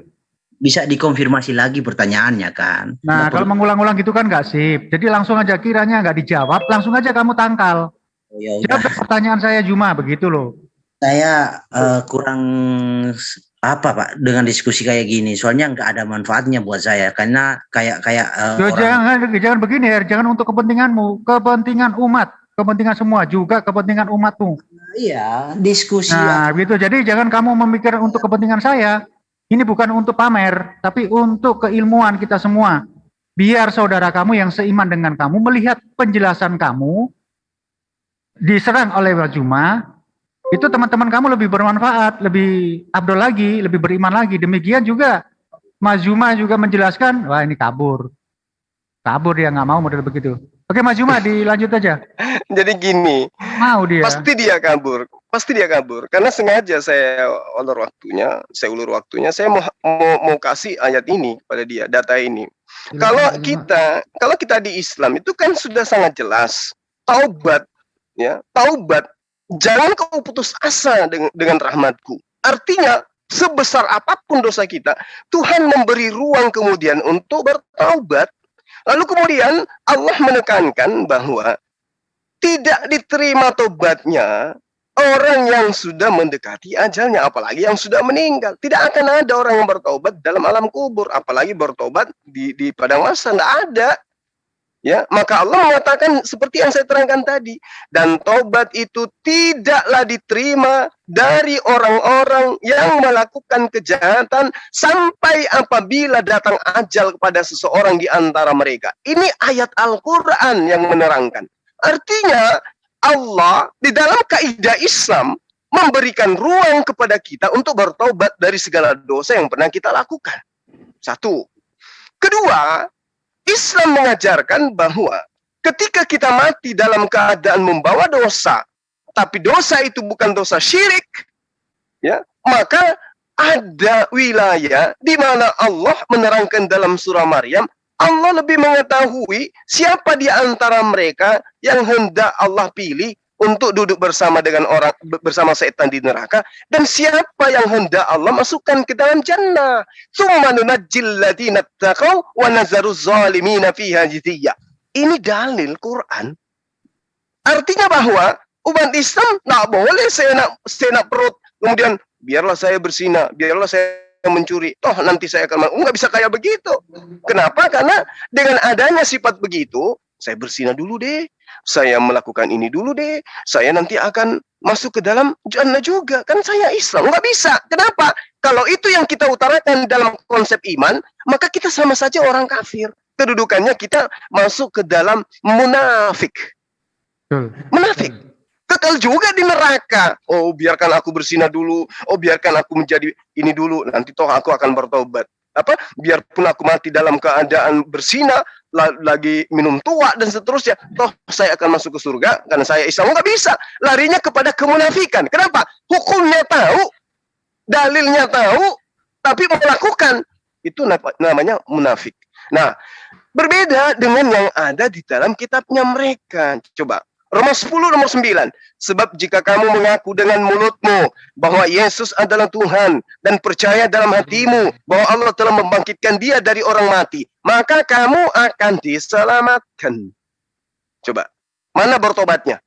Di sini. Nggak ada. Ini konsep pengajaran yang muncul kemudian setelah Yesus tidak ada. Karena itu, dengan hati orang percaya dan dibenarkan, dan dengan mulut orang mengaku dan diselamatkan. Jadi kalau mulut mengaku diselamatkan. Lalu Bang Herdi ingin mengarahkan kemana tadi? Saya tahu dia akan mengatakan, oh nggak boleh, manusia itu begitu ya. Mas Juma, jadi kelakuannya Herdi ini, sedangkan kami di sini, saya Julfikar Official, saya memoderatori di sini. Insya Allah saya adil di sini ya. Tadi sudah saya kasih status CO host. Kebiasaan Herdi suka dengan pakai timer ya. Dalam timer dia itu enak, kesempatan dia muter-muter. Dan di sini saya mencoba, saya mencoba untuk mengarahkan supaya lebih hidup. Tetapi kita lihat sendiri ya, di sini di ZCC tidak pernah mengkick orang kecuali orang tersebut menghujat. Malah saya katakan lebih baik kamu berdiskusi secara TikTok ataupun dua arah yang langsung berkesinambungan. Jangan satu selesai, satunya lagi diam. Ini kan sudah tadi kesempatan, udah hampir 1 jam itu saya kasih kesempatan. Waktunya untuk TikTok menjawab pertanyaan. Sedangkan Mas Juma tadi mengatakan pertanyaan saya belum dijawab. Jadi juga mengatakan begitu tidak puas. Nah ini kalau dibiarkan sampai besok ya kita semua di sini jadi ketiduran semua. Karena nggak ada manfaatnya. Betul. Dan Herdi tidak pernah di-kick di sini. Dia keluar dari sini. Saya nggak mengatakan dia kabur ya. Saya nggak mengatakan dia kabur. Pak Jul. Ya itu jangan dikatakan kabur. Mungkin dia tidak suka dengan cara saya begini ya. Tapi inilah cara YCC. Menghidupkan diskusi, bukan mematikan. Di sini bukan tempatnya untuk ceramah seperti di gereja. Jadi kalau premismu mengatakan bahwa seperti di hadis tadi yang kamu pelintir-pelintir, yang menurut saya itu kamu pelintir dengan narasi yang berbeda. Mas Zuma sudah menjelaskan dengan akidah kaidah keislaman. Hasbul nusulnya sudah jelas. 3 kali kok. 3 kali dijelaskan. Nah di sini itu aja yang dibahas. Saya kira nanti teman-teman yang ada di live comment akan membosankan, ini sudah dijelaskan kok masih aja muter-muter ditanyakan lagi. Ya. Makanya itu Bang Zul dapat jempol banyak ini dari netizenku. Moderator sip, moderator top namanya. I love moderator. Izin Pak Jul, saya dulu silakan. Begini Bang Juma, tadi itu Bang Herdi mau cuman minjem panggung di sini untuk sok tahu tentang hadis, gitu. Artinya di sana. Karena apa? Bang Juma udah 3 kali saya mengamati loh. Intinya di sini adalah si Herdi itu pernah mengatakan, ini saya buka-bukaan Her, lu pasti dengar di luar sana. Kamu itu selama hidupmu itu bebas minum cap tikus, bebas makan babi, bebas makan anjing, bebas makan tikus, yang semua tidak pernah dilakukan Yesus. Nah, bagaimana nasibmu? Nah, begitu pertanyaannya Bang Juma. Apakah kamu bisa dijamin masuk surga? Sedangkan apa yang dilakukan Yesus, kamu tidak lakukan, bertentangan semua. Kamu pernah berbicara demikian. Jadi ini pertanyaannya Bang Juma sebenarnya ditujukan kepada kamu. Kalau keseharian hidupmu mabok cap tikus, makan anjing babi tikus, bagaimana bisa Yesus menerima kamu di surga? Dijawab Bang Juma. Ya. Jadi gini Bang. Itu sebenarnya Bang Herdi udah bener itu. Dia mau makan tikus, makan biawak, makan cicak, makan kecoa, makan nyamuk, makan kutu, itu udah benar itu hidupnya tuh. Yang penting mulutnya mengaku bahwa Yesus itu Tuhan, udah diselamatkan. Mantap. Nah, kalau ada yang membantah, oh enggak kayak begitu. Jadi mau larinya kemana? Mau larinya ke kayak Islam gitu, mencari amal kebajikan, menjadi orang yang soleh, lari ke Taurat dong. Ya kan gitu. Sementara bukankah Yesus harus mati di tiang salib untuk menebus kalian dari hukum Torah, dari aturan-aturan Tuhan, dari ketetapan Tuhan, sehingga tidak perlu lagi amalan baik. Makanya saya pernah mengatakan di salah satu debater Kristen, sebenarnya orang Kristen itu nggak perlu sekolah, orang Kristen itu nggak perlu kuliah. Kenapa? Di dalam diri mereka ada Tuhan yang Maha Tahu. Jadi buat apa mereka sekolah? Tanya kepada mereka, pasti mereka bisa jawab dengan benar. Kenapa? Dalam diri mereka ada Tuhan yang bernama Roh Kudus. Tapi kan ternyata sekolah juga, berarti dia mana Roh Kudusnya gitu. Itu satu. Kedua, orang Kristen itu tidak perlu berbuat amal kebaikan. Karena katanya amal kebaikan itu kalau ditinggalkan satu, maka gugur semuanya. Berdasarkan dengan pengajaran daripada ajaran mereka di Perjanjian Baru. Siapa yang melakukan ketetapan Tuhan, meninggalkan ketetapan Tuhan satu saja, maka ketetapan Tuhan yang dilakoni, yang diamalkan, itu gugur semua. Karena gugurnya satu amal kebajikan. Nah, kalau dia Bang Herdi tadi itu mengingkari Roma 10, 9, 10 ini, bahwa dengan mulut saja, mengaku dengan bahwa Yesus itu Tuhan, dia diselamatkan. Kalau dia ingkari ini, dia mau lari kemana kira-kira? Oh, mau juga cari amal baik. Oh, berarti dia mau masuk dalam kaidah Islam dong. Masuk ke dalam kaidah Taurat dong. Umat Islam itu kan gitu. Umat Islam itu nggak boleh kemudian Allah Tuhanku, udah selesai. Nggak perlu lagi sholat, nggak perlu puasa, nggak perlu ini, nggak ada dalam Islam. Berbeda dengan mereka. Roma 10, nomor 9, nomor 10 cukup mengatakan Yesus adalah Tuhanku. Diselamatkan, Pak. Tidak perlu lagi mereka itu melakukan amalan kebajikan. Tidak perlu lagi mereka itu menghindari apa yang dilarang di dalam Torah. Karena ada jaminan. Ini jaminan Paulus. Nah sekarang pertanyaannya, apakah mereka ini pengikut Yesus atau pengikut Paulus? Percaya Pengikut Yesus Paulus. atau pengikut percaya Paulus? Kan itu poinnya yang selalu kita teriakkan. Satu lagi Bang Juma. Herdi pernah mengatakan bahwa saya sendiri pribadi nih, Herdi lu dengerin gua ngomong, lu pernah debat sama gua. Saya tidak pakai lagi hukum Taurat berdasarkan Efesus 2:15. Perjanjian lama itu hanya ditulis sebagai sejarah saja. Itu Bang Juma, kata Herdi. Ya, sekarang jadi memang begitu. Modelnya ya begitu, sukanya ya di timer dan lain sebagainya. Iya, buat yang di live comment semua Menara Siar ya, termasuk di Zulkifli M. Abbas, ya, Zulfikar Official. Bila ada opten yang masih penasaran, saya undang Anda untuk masuk ke JCC. Link tersedia di Zulfikar Official, juga Menara Siar yang lainnya. Silakan masuk untuk menggantikan si Herdi tadi yang nggak sportif, masuknya permisi, keluarnya nggak permisi. Masuknya baik-baik, keluarnya nggak baik-baik. Ini bukan orang Kristen yang baik ini ya. Jadi buat teman-teman Kristen, silakan digantikan Herdi ini untuk meneruskan diskusi dengan Mas Juma boleh, Mas Andi boleh, ataupun dari Mas Joy dari Malaysia juga boleh. Silakan datang ke JCC, kami menunggu kalian semua ya. Dan di situ ada juga pertanyaan ataupun tantangan dari Bom-Bom ya, channel Bom-Bom. Silakan Bom-Bom, ajukan tema dan hubungi tim kami yang ada di JCC ya. Kita akan membuat wadah, wacana, jangan seperti channel kamu ya, yang hampir nyerocos setiap hari 24 jam ngomel-ngomel di sana, nggak karu-karuan, isinya menghujat semua. Kami tantang di sini untuk berdiskusi dua arah. Tunjukkan kemampuanmu di sini, di JCC. Ya, kalau kamu berani. Bukan kami nggak berani masuk ke channel kamu, ataupun channel yang lain, ataupun yang Zoom yang lain. Tetapi keadilan di sana tidak ada. Di JCC insya Allah, saya sebagai moderator akan bertindak fair. Kalau perlu saya angkat orang Kristen menjadi moderator di sini.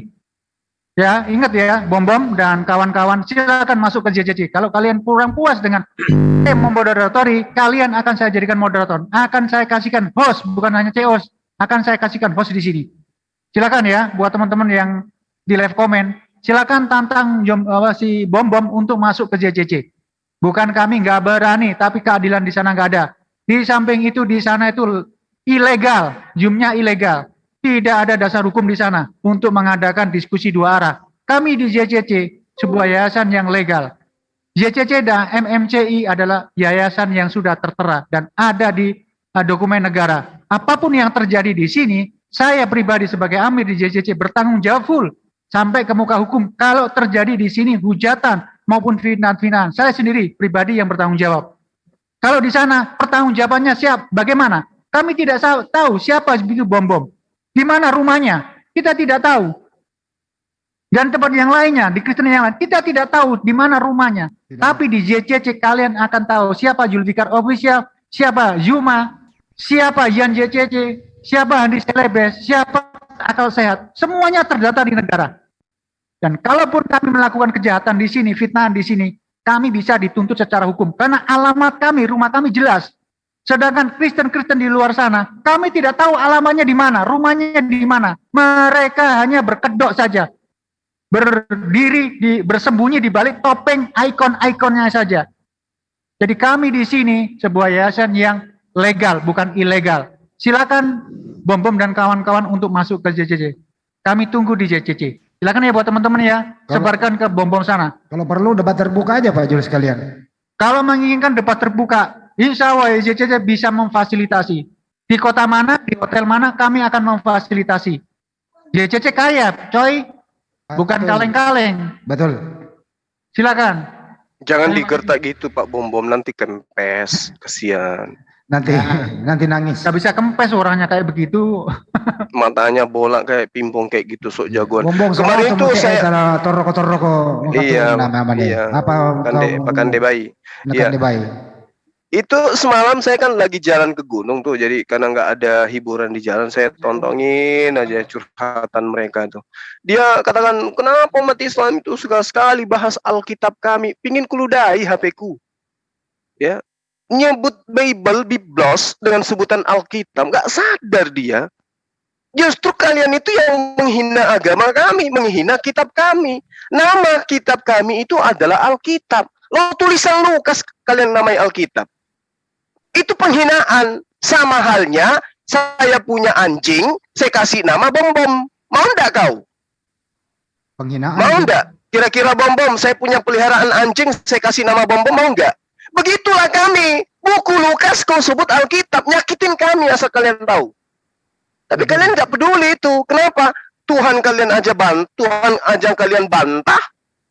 Yesus aja kalian bantah kok. Jangan kau hanya bisa keluar-keluar semua. Kau di MMCI, di CTC, kau hina-hina Alkitab kami. Kau nyebut Alkitab aja, kau sudah menghina Al-Quran. Ibarat saya punya anjing peliharaan, saya kasih nama Bom-Bom. Mau enggak? Enak enggak perasaan kau tuh? Nyebut Biblos dengan Alkitab tuh nyakitin kami yang paham Quran. Sekalian tahu. Sebut aja kitab kau itu dengan bahasa Yunani, apa malu-malu rupanya? Biblos gitu. Pingin di Indonesia kan buku-buku. Begitu aja kok susah. Mau di bahasa Arab kan kitabun. Kenapa ke Al-Quran poinnya? Banyakan. Terus kalau kau sebut saya selalu mau bentrok fisik. Apa sih hebatmu? Ya, ini Sabar, belum sabar. tahu aja kau ngomong dengan siapa. Sabar. Nah ini Serahkan saya kepada beritahu saya. ya Pegang saya Bang Handi, pegang saya Bang Handi. Iya, iya, pegang. di live komen Julfikar official ya. Ini ada yang mau nyumbang. Bang, aku ikut nyumbang buat bonus Pak Bom-Bom. 5 Apa juta kalau berani debat offline sama Bang Zuma. Mantap. Wis, Mantap itu. Dari Teguh Junaidi. Naik ke Zoom, Pak Teguh. Tuh, Zoom-nya apa itu? Link Zoom sudah saya pin ya buat Baik. teman-teman yang mau Tuh. masuk ke Zoom. Jadi- Ya ini tantangan terbuka ini karena Bom-Bom udah keterlaluan ya. Saya kira itu senengnya Iya, dia bawa senengnya body itu monolog. Bang. Kalau dia mau dialog dengan saya perlu bawa body, apa bahasa kayak gitu? Apa Jangan. bahasa kayak begitu? Kalau Lu pikir- yang mau dekat kotamu ya di Makassar juga nggak apa-apa. Emang lu Kalau- pikir orang Bugis Makassar pernah takut sama kalian? Emang saya nggak takut bang. Baju mau undang ke Lu Hendrika pikir atau Tanah orang Toraja? Jawa tidak kulen opo? Undang ke ini aja Baju mah Tanah Toraja atau Hendrika nggak apa-apa. Saya datang kan. Kalau ada undangan ke Toraja, saya datang ke Toraja. Iya, Toraja aja Bom-Bom. Lillahi ta'ala, saya datang. Itu saya sudah sumpah loh. Iya. Masuk di basis kalian saya nggak takut sedikit pun, malah tak mau berani saya. Gimana? Bang Bom. Suma. Di kampungmu Bom, Tanah Toraja Bom. Ayo kita Di samperin. mana? Saya datang ke Toraja. Tapi debat terbuka bukan mau Tapi berantem debat ya. lo ya, jangan kayak yang kau bilang, kau ketemu saya kau mau bawa badik, jangan kayak gitu. Di agama saya nggak ada kayak begitu, bos. Kalau bawa Ya. babi ya kabur Bang Zuma nanti. Iya. Bawa babi. Orang mau debat agama kok cerita-cerita badi. Wah, ada mau kiper. Lu kalau mau dialog mau bentrok fisik dengan saya, murid saya aja dulu. Ini dengar nih orang Makassar nih, orang Sulawesi Selatan nih. Murid saya, Alhamdulillah. Pak, murid saya yang menjadi ketua pelatih Black Panther di Angkatan Laut Makassar. Asal kalian tahu. Mau didengar orang Makassar ini. Asalkan kalian tahu, teman-teman saya dengar ini pasti. Yang sudah terlanjur tahu saya. Murid saya, Pak, didikan saya dari nol. Sekarang jadi pelatih ketua pelatihan khusus. Latsus di area Lantamal. Gimana sih kalau mau bentrok fisik dengan saya? Cabut nanti matamu pakai ludah. Itu mah udah kehabisan akal sehat karena nggak Gila bisa. aja kau. Oh ya, ini Mas Juma dari Yoyo Wijaya ya, dari Santai aja, Napa, netizennya dialog, Mas Juma ini. Ribut. Dari Yoyo Wijaya. Assalamualaikum, kalau Bom-Bom mau debat terbuka dengan Bang Juma, insya Allah saya ikut nyumbang 1 juta. Insya Allah Bang. Yoyo Wijaya Ah, udah naik. 6 juta Wijaya, tuh. silakan naik. Yoyo Tadi Wijaya saya- di Julkipri Emabas silakan naik. Masih banyak ini. Saya lihat di Tadi komennya saya- Julfikar saya- Official. Saya chat si Buti supaya Buti baca. Jangan ke Ibu Tapi dulu buat bentar. Buti cuma baca doang, diem dia nggak bisa ngomong apa-apa. Saya bilang Iya, diajak Putih diskusi juga ketemu japri tuh langsung tuh. saya. Katanya saya Iya, diundang sama Bom-Bom di streamnya. Saya bilang loh, hubungi dia, suruh masuk di Zoom saya. Di Zoom saya itu terbuka, siapapun boleh masuk. Monyet kalau tahu Zoom boleh masuk. Apalagi kalau orang. Ini juga Kata nih. Putih, saya nggak tahu nomor kontaknya. Gimana nggak tahu setiap hari kalian sama-sama curhat. Curhatan di sana. Saudara kita dari Makassar nih, Rio Airborne. bersedia nyumbang 500.000 buat bom. Ya, saya juga sumbang 1 kontainer kuaci untuk dia. Kalau dia mau. Mantap. Biar dower itu lidahnya. Pakai mandi sekalian. Ya kita undang baik-baik ya. Sekali lagi izin Pak Jul, izin Pak Juma, bahwa kalau memang Anda merasa punya keilmuan tentang Bible, mengerti tentang Al-Quran dan hadis, kami undang dengan baik-baik ya. Kalaupun Anda nggak mau diundang, silakan undang kami. Mau di daerah Sulawesi Selatan, di Kota Makassar, Kabupaten Nrekang atau Tanah Toraja, silakan buat tempat di sana. Kita diskusi, tentu diskusi ilmiah, bukan senggolan fisik. Ya, kita ini kan bersaudara nih, se-Indonesia nih gitu ya. Jadi hindari begitu, lebih baik ya kemukakan saja Bible-mu benar apa enggak isinya gitu loh. Begitu juga Mbak Juma nanti mengemukakan Al-Quran dan hadis dan saling menyanggakan, itu diskusinya. Dan banyak sponsor kok di sini gitu. Tenang aja, kami Muslim banyak kok. Untuk Muslim itu kaya. Kaya raya kita di sini ya. Nih dari channel saya Bang, saya kira Humaira 10 juta. Oh, mantap. Tuh. Ada juga di channel saya nih, Abi Abba dari Palu, sumbang 1 juta juga. Ya, mantap. Oke, on 1 juta. Di saya juga ada itu, cuman gimana? Bomnya belum tentu mau. Sondi 3 juta tuh. Oke tuh, udah banyak tuh. Itu beneran ini, bukan asal ngecepres saja di channel kamu. Bom, kalau kamu itu mendengarkan kami live ini ya, dengarkan suara saya sebagai Amit di sini. Kalau kamu bola ingin debat di tempatnya siapa itu sih? Siapa? Nggak mau di tempat dia, di channelnya siapa itu. Nggak usah ke StreamYard ataupun Zoom. Itu ecek-ecek ya. Langsung aja debat terbuka. Andriansa 1 juta. Langsung di daratan. Betul. Langsung di darat aja kalau belum berani. Jadi nggak usah. Aku nggak mau di JCC. Aku nggak mau di sini. Aku maunya di tempat ini, nggak usah. Langsung saja pilih kota yang kamu inginkan. Gini, pilih kota yang kamu inginkan. Insya Allah ya, JCC akan memfasilitasi semuanya, baik dari segi akomodasi maupun dari segi keamanan. Tiket Bang, tiket ditanggung Bang. Ada yang menang tiket. Ibarat kasar bola, itu papan atas sama papan bawah, bom papan bawah. Ya udah, kalau begitu sudah selesai untuk bom. Untuk Herdi, kembali ke topik ya. Untuk Herdi, kalau memang kamu sudah dijamin masuk surga dan keseharianmu minum cap tikus, makan babi, anjing, tikus dan seterusnya, itu urusan kamu. Percaya Yesus sebagai Tuhan, dijamin masuk surga, itu urusan kamu. Terserah saja. Dan banyak yang mau menyumbang ini, ada yang 500 ringgit dari Cimot, Cakna dan lain sebagainya. Oke teman-teman, untuk sumbangannya ditahan dulu, Harja Sadikin 1 juta. Ditahan dulu ya buat teman-teman. Yang Budi 1 juta, serius. Oke, buat teman-teman untuk girau sumbangannya mengadakan diskusi secara online dengan Juma dengan Bom ditahan dulu. Kami akan koordinasi dengan tim.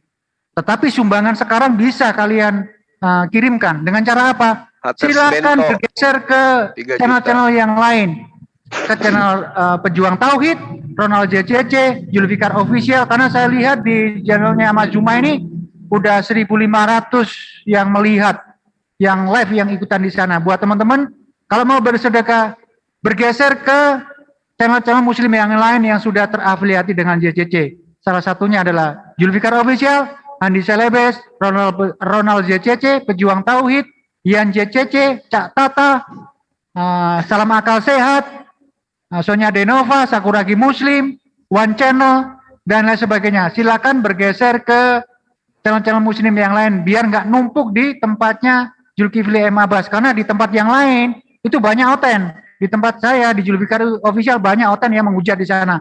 Silakan bergeser ke channel-channel Muslim yang, tapi ingat, jangan di-kick ataupun disembunyikan komentar di sana. Kalau mereka menghujat di live comment, lawan mereka, teman-teman. Jangan disembunyikan channel komentarnya. Bang, dapat salam nih dari Bang Juma, dari Buti, dia langsung ngechat saya. Kata dia, balasan dia gini Bang, katanya. Tunggu, saya baca ya. Kalau ente mati diajab diajab nggak, katanya. Moko Ginta mati tuh habis hina salib, siapa yang ajab, katanya. Yang pasti mati itu karena Tuhan, karena Allah. Biar dengar Bang.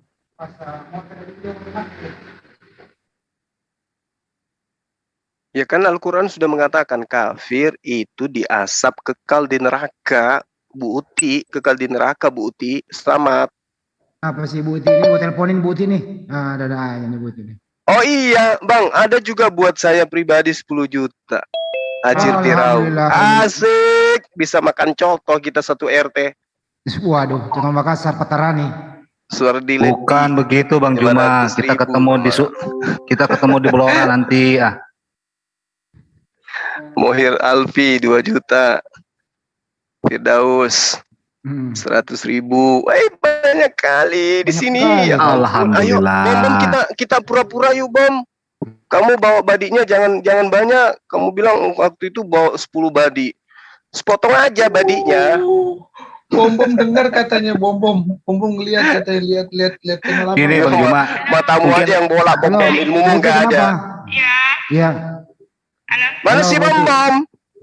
Iya, apa kabar Pak? Baik. Kenapa nggak masuk JCC lagi? Kenapa nggak masuk JCC lagi? Aku nggak punya linknya. Radobas 2 juta. Mau malam ini? Enggak, aku baru pulang habis masak, capek. Besok aja. Coba tanya Bang Andi, betul dan dia nggak tahu nomornya Bom itu kan blokir saya gitu. Pak, kalau Pak Bom mau debat, kasih tahu Buti. Dia minta honor berapa, ya kita bayarin tiketnya. Dia mau di daerah kabupaten provinsi mana? Lebih baik debat langsung terbuka, direkam. Oh ya, sekalian Bang Andi tanya kenapa nomor saya diblokir sama Bom. Kedua juga kasih tahu Bom jangan blokir, blokir Bang Juma, gitu loh. Masa ada Bang Juma? Iya Bang Juma, apanya diblokir? Iya, saya diblokir sama dia. Itu juga si Ajit juga mau masuk, katanya HP-nya diblokir.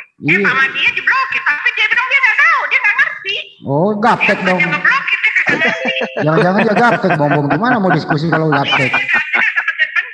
Kapan saya ngeblokir katanya? Ayo Kak buka lah, bagaimana bukanya saya nggak ngerti katanya. Oh, bawa ke tukang HP aja suruh buka.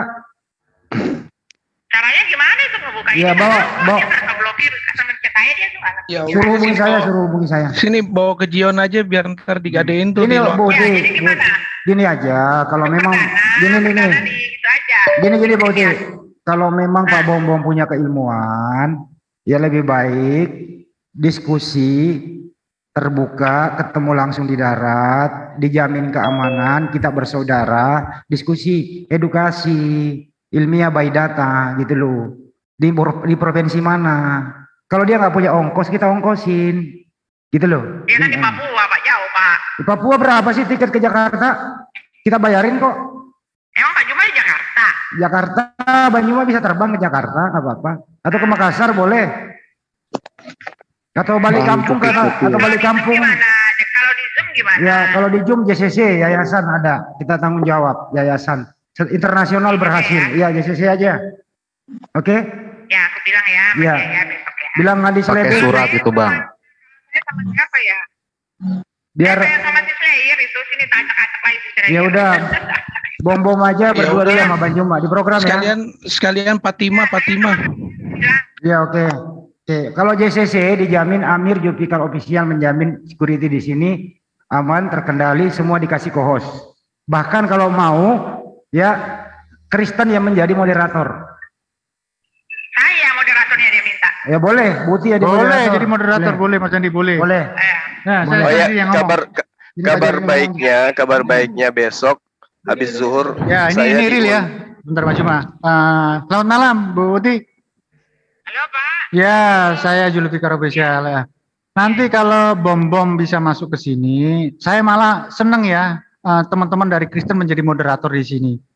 Saya akan limpahkan moderator begitu. Jadi kita mencoba untuk merangkul semua ya, biar tidak seperti begini. Kita di sana teriak, kita di sini teriak. Kita satukan dan kita berdiskusi berbarengan di sini secara keilmuan. Caranya, silakan teman-teman dari Bom untuk mengajukan diri di sini. Nanti akan saya kasih status CO host maupun host. Dan saya jadikan moderator. Kami yang muslim hanya menyimak. Ya, sampaikan kepada Bom dan teman-temannya. Moderatornya saya katanya. Boleh. Bu Uti jadi moderator yang baik ya. Entah pakai timer atau TikTok nanti kita atur. Begitu, Bu Uti. Nanti jadi ya. Sampaikan kepada Bom yang nantang Pak Juma. Tapi boleh. kalau soal di di Zoom siapa saya belum tahu, terserah Pak Bombom. Tapi nah, kalau masalah Zoom, masalah Zoom itu kita otomatis di JCC ataupun MMCI karena kami ada legalitasnya, Bu. Yang saya khawatirkan kalau kita bergeser ke streamnya Bombom dan lain sebagainya, saya tidak kenal siapa si Bombom, alamatnya di mana, rumahnya kita tidak tahu ya. Dan kalau ada terjadi sesuatu hal yang tidak kita inginkan, kita di sini terjerat hukum. Nah, kalau di JCC, saya pribadi, saya sudah terdata di dokumen negara, nama saya, alamat saya ada semua. Kalau saya melakukan kesalahan di sini, memfitnah dan lain sebagainya, saya bisa dituntut dengan mudah pihak kepolisian menangkap saya beserta Dewan Suro yang ada di JCC. Yang saya pertanyakan buat teman-teman, seperti kita di framing nggak berani masuk ke Zoom mereka ataupun streamnya mereka, bukan begitu artinya. Kami di sini mencoba merangkul semua dari segi kehukuman. Kalau ada apa-apa, siapa yang bertanggung jawab? JCC berani bertanggung jawab di depan muka hukum, Bu Uti. Demikian Bu Uti ya. Saya kembalikan ke Mas Andi. Oh iya, teman-teman, besok habis zuhur itu. Ya, jadi kalau bisa, Budi sekali lagi kalau bisa, ya sekali lagi kalau bisa diprogram secepatnya Pak Bombom sama Bang Juma. Ya, Bang, nomor moderatornya adalah Bu Uti. Ya, Bang. Saya buka wacana. Ini Umi Dini sama Rifa lawan saya sama Sofiatus. Oke, boleh nanti itu. Boleh. Itu program kedua. Program pertama Bang Juma sama Bombom di JCC. Ibu Uti jadi moderator. Yang lain standby. Oke? Oke, kita tunggu ya. Thank you Bu Uti ya. Oke, thank you. See you guys. Oke. Oh ya, kawan-kawan, besok habis zuhur ada yang mau bersyahadat di markas MMCI. Alhamdulillah. Insyaallah kita live. Alhamdulillah. Allahu Akbar. Guru Juma, Gurunda. Siap. Ada titip salam dari Ustadz Inama. Salam rindu, salam kangen. Salam balik sama beliau. Sampaikan saya juga kangen, rindu sama beliau. Nama beliau sangat harum di teman-teman Kristen. Ini barusan habis telepon terus ada titip salam. Tolong titip salam buat Bang Juma ya. Saya langsung salam kembali, saya mewakili Bang Juma kasih tahu. Semua yang ada di CC juga ada dapat salam dari Ustadz Kainama. Waalaikumsalam warahmatullahi wabarakatuh. Apa saya telepon nih Kainama nih biar masuk nih. Beliau sibuk, Bang. Oh, sibuk ya? Masih sibuk. Kasihan kalau dia masuk ini ternangis lagi dia gampang terharu gitu. Iya, kalau ada Bang Juma terharu dia. Gampang nangis dia. Oke, kalau jadi besok begitu, itu kita ada live kan syahadat berkat hasil dialog ZZZ MMCI. Alhamdulillah. Kita akan bergabung semua ya melive-kan itu. Insyaallah. Insyaallah. Jadi jadwal jam pada zuhur. Pada zuhur Makassar. waktu Indonesia Timur ya, Indonesia Tengah. Siap. Oh, berarti sebelum zuhur masih bisa jadwal kita dong, Bang. Insyaallah. Oke. Oke ya teman-teman yang ada di live chat, sekian dulu. Mudah-mudahan nanti ya saya akan telepon terus Bu Uti. Mudah-mudahan tidak ada lagi alasan klasik. Semua diberi fasilitas seperti terjadinya kemarin perdebatan antara Ustadz kami, Ustadz Solihin dengan Husain yang di luar negeri itu kondusif. Bahkan teman-teman yang dari luar negeri itu memberi apresiasi kepada JCC. JCC is the best. Itu orang Kristen sendiri loh. Internasional berlangsung dengan baik. Apalagi kalau cuma lokal. Jadi sekali lagi, Ibu Uti kalau masih mendengarkan di luar sana, Ibu Uti yang jadi moderator, Bang Juma sama Bang Bombong hanya yang berbicara, yang lain standby. Di mute total. Hanya 3 yang bisa speak. Kira-kira begitu. Ya, betul. Ya, demikian teman-teman ya. Semoga aja wacana kita ke depannya lagi bisa lebih terwujud lagi ya. Karena di JCC itu aturannya cuma 3 ya kalau berdiskusi itu. Yaitu 1, jangan menghujat personal. Itu saya larang keras sekali di sini. Siapapun itu, baik Kristen maupun Islam, kalau menghujat langsung saya kick dari sini. Keduanya lagi, jangan menghujat sesembahan masing-masing. Seperti mengatakan Tuhan berkolor, Tuhan disalib, Tuhan digantung, itu jangan. Ataupun kamu penyembah batu, penyembah apa begitu, jangan. Itu tidak diperkenankan di JCC. Dan yang ketiga, kita tidak dibolehkan untuk berbicara masalah politik karena di sini pure murni debat akademis keagamaan. Betul. Jadi siapapun yang jadi moderator di sini saya persilakan, tetapi pakai 3 aturan yang sudah baku di JCC. Begitu teman-teman ya. Baik. Oke, Mas Juma. Kita kembalikan ke Bang Juma di closing statement sekalian ditutup Bang Juma. Silakan Bang Juma. Ya, baik, makasih Bang. Jadi untuk Saudara Bom besok boleh Anda saksikan sekampung Anda dari Tampo Talung Lipu Toraja itu akan bersyahadat di tangan saya. Ya, itu Bom ya. Berkat pengajaran Bible yang saya ajarkan. Nah, Anda kapan Anda bisa memurtadkan satu manusia? Jangan sok jagoan. Jadi ketika kemudian materi yang kita bahas hari ini tentang hadits-hadits yang dibawa oleh orang yang tidak paham tentang hadits. Kita melihat dari kacamata Islam itu nampak sekali orang ini laksana anak TK yang melihat sampul buku kedokteran lalu kemudian mencoba untuk berdialog dengan staf ahli kedokteran. Sementara terkait dengan hal yang dibicarakan ya, di dalam Efesus 2 nomor 15, sebab dengan matinya Yesus ia telah membatalkan hukum Taurat dengan segala perintah dan ketentuannya untuk kemudian melahirkan keduanya menjadi satu manusia baru di dalam dirinya dan dengan itu mengadakan damai sejahtera. Jadi apa yang saya uraikan dan apa yang saya pertanyakan tadi di dalam Roma 10 nomor 9, nomor 10 itu betul adanya bahwa orang Kristen itu ya dengan mengaku mulutnya mengaku Yesus itu Tuhan udah diselamatkan. Terkait kalau dikatakan oh kami nggak boleh begini, kami nggak boleh begitu, siapa bilang? Dalilnya kitabmu menerangkan sebab dengan matinya sebagai manusia dia telah membatalkan hukum Taurat dengan segala perintah dan ketentuan yang ada di dalamnya. Berarti semua poin-poin pengajaran Tuhan di dalam kitabnya Bani Israel itu sudah dibatalkan dengan matinya Yesus. Jadi mau ngapain lagi? Perintah jangan bersinah nggak berlaku, jangan mencuri nggak berlaku lagi. Semua ketetapan dan ketentuan sudah dibatalkan. Oleh karena itulah kalian cukup dengan mulut mengaku Yesus itu Tuhan, Anda diselamatkan. Jadi bebas mau melakukan apa saja menurut dalil ini. Berdasarkan Al-Quran kebalik kita. Al-Quran itu tidak berbicara seperti itu. Al-Quran menerangkan walaisatit taubatu lil ladzina ya'maluna sayyi'ah hatta idza hadara ahadahumul maut. Itu jelas kaidah di dalam Al-Quran. Pertaubatan kemudian itu tertutup pintunya ketika orang itu sedang menemui ajal atau sakaratul maut. Jadi itu yang perlu diperhatikan oleh saudara Herdi. Dari lisan Rasulullah Muhammad SAW menerangkan Allah Subhanahu Wa Taala menerima taubat hambanya selama nafasnya belum sampai ke tenggorokan atau sakaratul maut. Ini yang perlu saudara Herdi pahami. Jadi kalau Anda membawa dalil, saya maklum.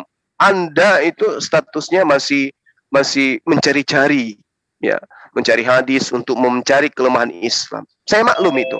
Tapi percayalah kawan, kamu tidak akan pernah menemukan kelemahan Islam. Kelemahan umat Islam mungkin, karena seperti saya misalnya, saya belum memahami secara keseluruhan tentang Islam, karena saya masih proses belajar. Tapi kalau kemudian Anda baru bisa membaca terjemah hadits, kemudian Anda jadikan itu sebagai poin pengajaran, atau Anda anggap sebagai kebenaran apa yang tertuang di dalam analisa Anda, kesimpulan Anda terhadap terjemahan, maka itu akan Anda belepotan berhadapan dengan kami umat Islam. Jadi terkait dengan dosa, hadis-hadis yang Anda bawa, saudara Herdi bawa, tidak ada pertobatan setelah kematian, nggak ada. Adapun pesina, adapun pencuri yang masuk ke dalam surga, mereka terlebih dahulu bertaubat. Itu yang ingin saya sampaikan sebagai penutup pada malam hari ini. Sekira begitu para sahabat sekalian, guru-guru saya yang ada di room Zoom ini, terima kasih atas kesempatan dan ruang yang diberikan kepada saya. Dan juga kepada saudara Bom, saya sampaikan kepada Anda katanya ahli Alkitab. Kalau Anda ahli Alkitab, maka siap-siap aja saya tanya tentang Al-Quran. Karena Al-Quran sama dengan Alkitab, Alkitab sama dengan Al-Quran. Lain cerita, kalau Anda adalah ahli Bible, nanti kita uji. Kalau Anda ahli Biblos, kita uji sejauh mana Anda memahami Biblos. Tidaklah dikatakan paham Biblos hanya karena menghafal bunyi daripada dalil yang ada di dalam setiap nomor yang ada di dalam kitab Anda. Itu belum paham artinya tuh. Sama burung beo. Dia berbicara tentang sebuah kalimat, dia menyuarakan sebuah kata, membentuk sebuah kalimat, bukan berarti burung beo itu ngerti apa yang dia ucapkan. Saya takutnya Anda sama seperti itu. Berhadapan dengan saya, siap-siap. Ya. Saya akan menjajal Anda sejauh mana Anda memahami kitab Anda sendiri. Saya kira begitu para sahabat-sahabat sekalian dan juga netizen yang ada di channel-channel teman-teman kita Muslim dan juga channel Zulkifli Abbas. Terima kasih atas apa yang menjadi ruang dan juga kesempatan serta keinginan serta hasrat niatan yang baik terhadap tim kami. Saya mewakili ZZ mengucapkan banyak terima kasih banyak. Kiranya Allah senantiasa melimpahkan rahmat dan hidayah kepada kita semua. Akhir kalam, subhanakallahumma wa bihamdi asyhadu an la ilaha illa anta astaghfiruka wa atubu ilaik. Assalamualaikum warahmatullahi wabarakatuh. Salam satu Tuhan. Allahu akbar. Waalaikumsalam warahmatullahi wabarakatuh. Sampai jumpa. Subhanakallahumma. Assalamualaikum. Waalaikumsalam warahmatullahi wabarakatuh.